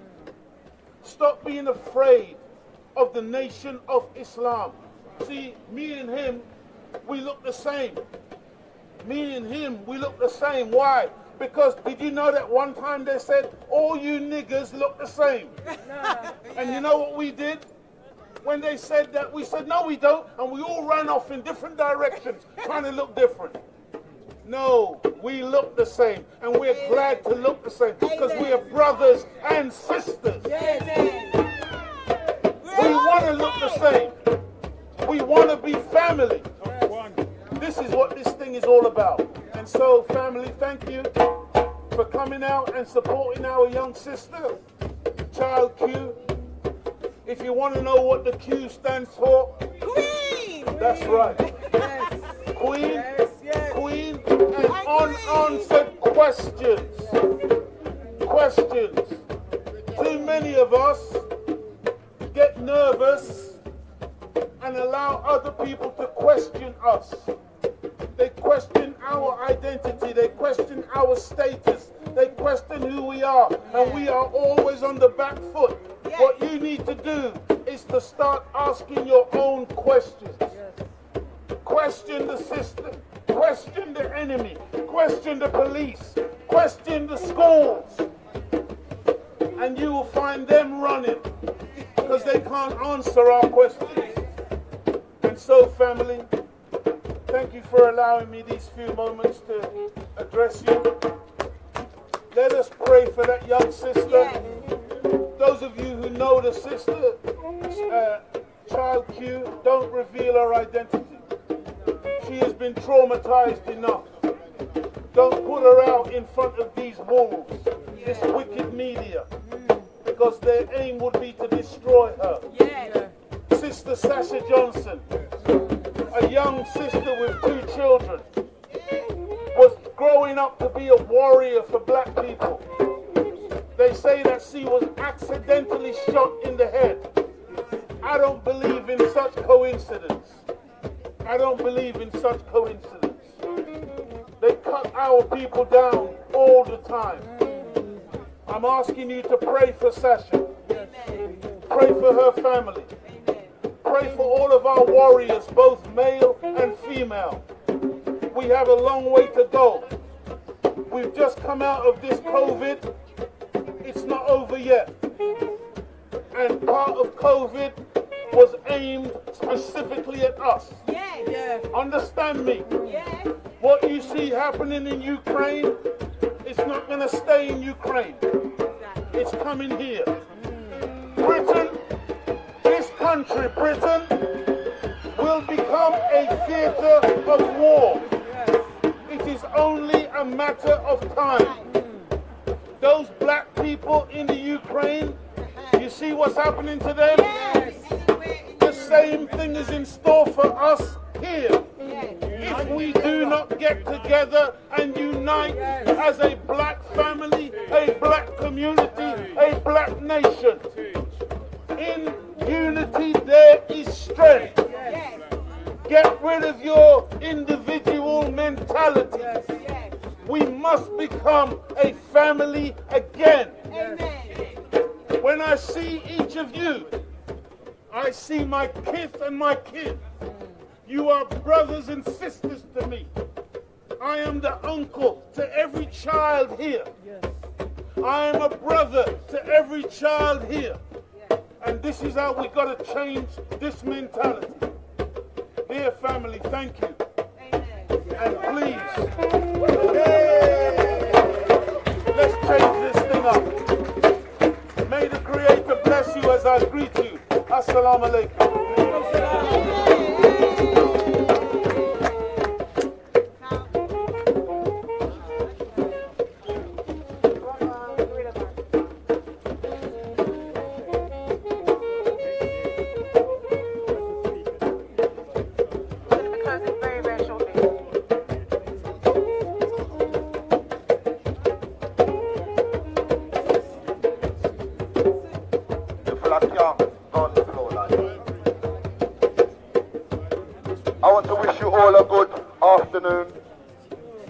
And thank you for still remaining and being here. The reason why you're here is because of Child Queen. I don't even like to use the word Q, because that says questionable. I'd like to change that to Child Queen. Yes, Child Queen. Because what she has gone through, I'm not going to do that again because we've had many speakers today. But I haven't heard many solutions. Are you here for solutions? Yes. Have you heard any solutions today that are achievable and practical? I heard solutions. Okay. This first thing before I start, in the presence of the Most High God, whoever you call him, and our ancient ancestors and our ancestors of recent, that I may say the right words that never trip me up, but leave such an impact on somebody's mind right here now, that a new you is come to the world from tomorrow. I believe it is in every one of us, the solution. The solution will not come from one person, one organization, or one family, or one charity. The solution is in you. Now I want to start, before I want to speak about the solution, then I'm going to go. I want to start with a 1 minute silence for this whole scenario. Is that all right? Yeah. Right, have we got somebody with a clock? I prefer a lady. Somebody got a clock to start the thing? Raspek then? No ladies? Raspek will do it. Right, you say when? Yeah. Now.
Thank you very much. Amen. Now the spirit of the ancestors are here now. Are here now. Amongst us now.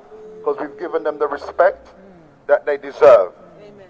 I welcome all members of the community, no matter what color or creed you are. But I do have an issue with gender. And that doesn't mean I hate anybody. That's my truth. When you see me speak, Gorilla Man, I am for the people. Anywhere you see me, I am defending you. I've just been away for 3 years. But this made me come up. I've got a chant. When I say community building, at the bottom of your belly, I want you to say, and nothing else matters. Have you got that? Right, so we're going to have a practice. Community building. Right, we're going to put some soul in the thing, because I've spoken to the drummers. I don't even know them. Boom, boom, boom. This is the chant. Now we're just going to work for the first time. So we're going to try it. Community building. Community building. Community building. Community building. Community building and nothing else matters. Community building and nothing else matters. Community and nothing else matters. Right, I'm just going to leave that for that. But Emmanuel, can you sort this phone out? Now these are my solutions that I'm bringing. It's 3 steps. Now I want you to tune into a YouTube channel called Black Think Tank UK. These PA guys, sorry.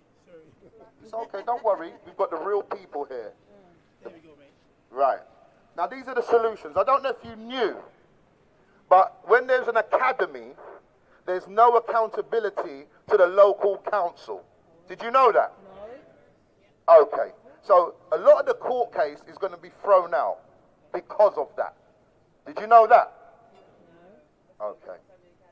Right. So a local school has to answer to the government and the local authority, yeah? But an academy, which Tony Blair wrote off in 2002, you lose about 70% of your right as a parent. Right. Now that's the first thing. Now I'm just going to get to it because you know it's me, Gorilla Man. Okay? Community building. So for those of you who are watching, we are going to be closing down in a few moments. And my name is Wendell Daniel, and welcome to StreetMic. And we've been coming to you live and direct from outside of Hackney Town Hall as a direct result of the Child Q case. And it has been a marathon live stream. We've been live streaming since about 1:45, and I've actually got many other things to do this evening. So we're now going to be signing off. And don't forget, if you like StreetMic, give me a thumbs up, make your comments down below, share and follow. So if you like StreetMic, give me a thumbs up, make your comments down below, share and follow. And don't forget, what you must also do is switch on your notification bell on YouTube and also on Facebook, so that every time we go live you will be informed. So switch on your notification bell so that every time we go live you will be informed. And we're currently live streaming on YouTube on StreetMic LiveStream, so you can follow me on YouTube. You can follow me on Instagram, but I don't really do a lot on Instagram. I don't do clips. You can follow me on Facebook on StreetMic Podcasts. I've got over 3,000 followers there. You can follow me on StreetMic LiveStream on Facebook, so you can follow me 2 different ways on Facebook, and I'm also on a private channel called Vimeo. And on Vimeo I do a lot of private events like funerals, weddings, all other private events. And I'm not cheap. I charge a lot of money to do these private events, and that helps me to pay for this. When I do this, it's free. When I do private events, you pay big money.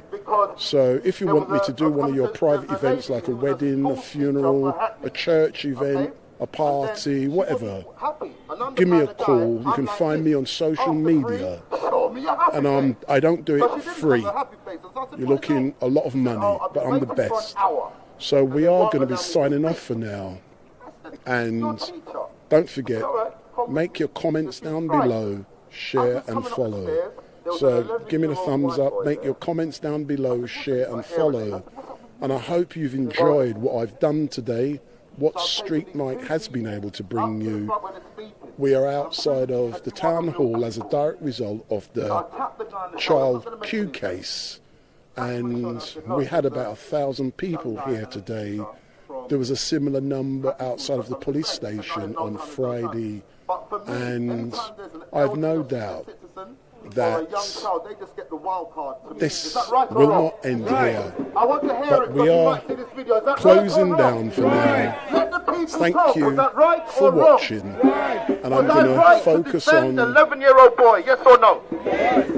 Nation of Islam. They turned down the young boy. But so what I'm saying is, on that, goodbye for careful now, who your leaders are. and You are the leader first. we are switching off within the next minute. Be careful Goodbye. of the leaders who you follow their lead. I am the realest one of them all. Who can say that? I am Marcus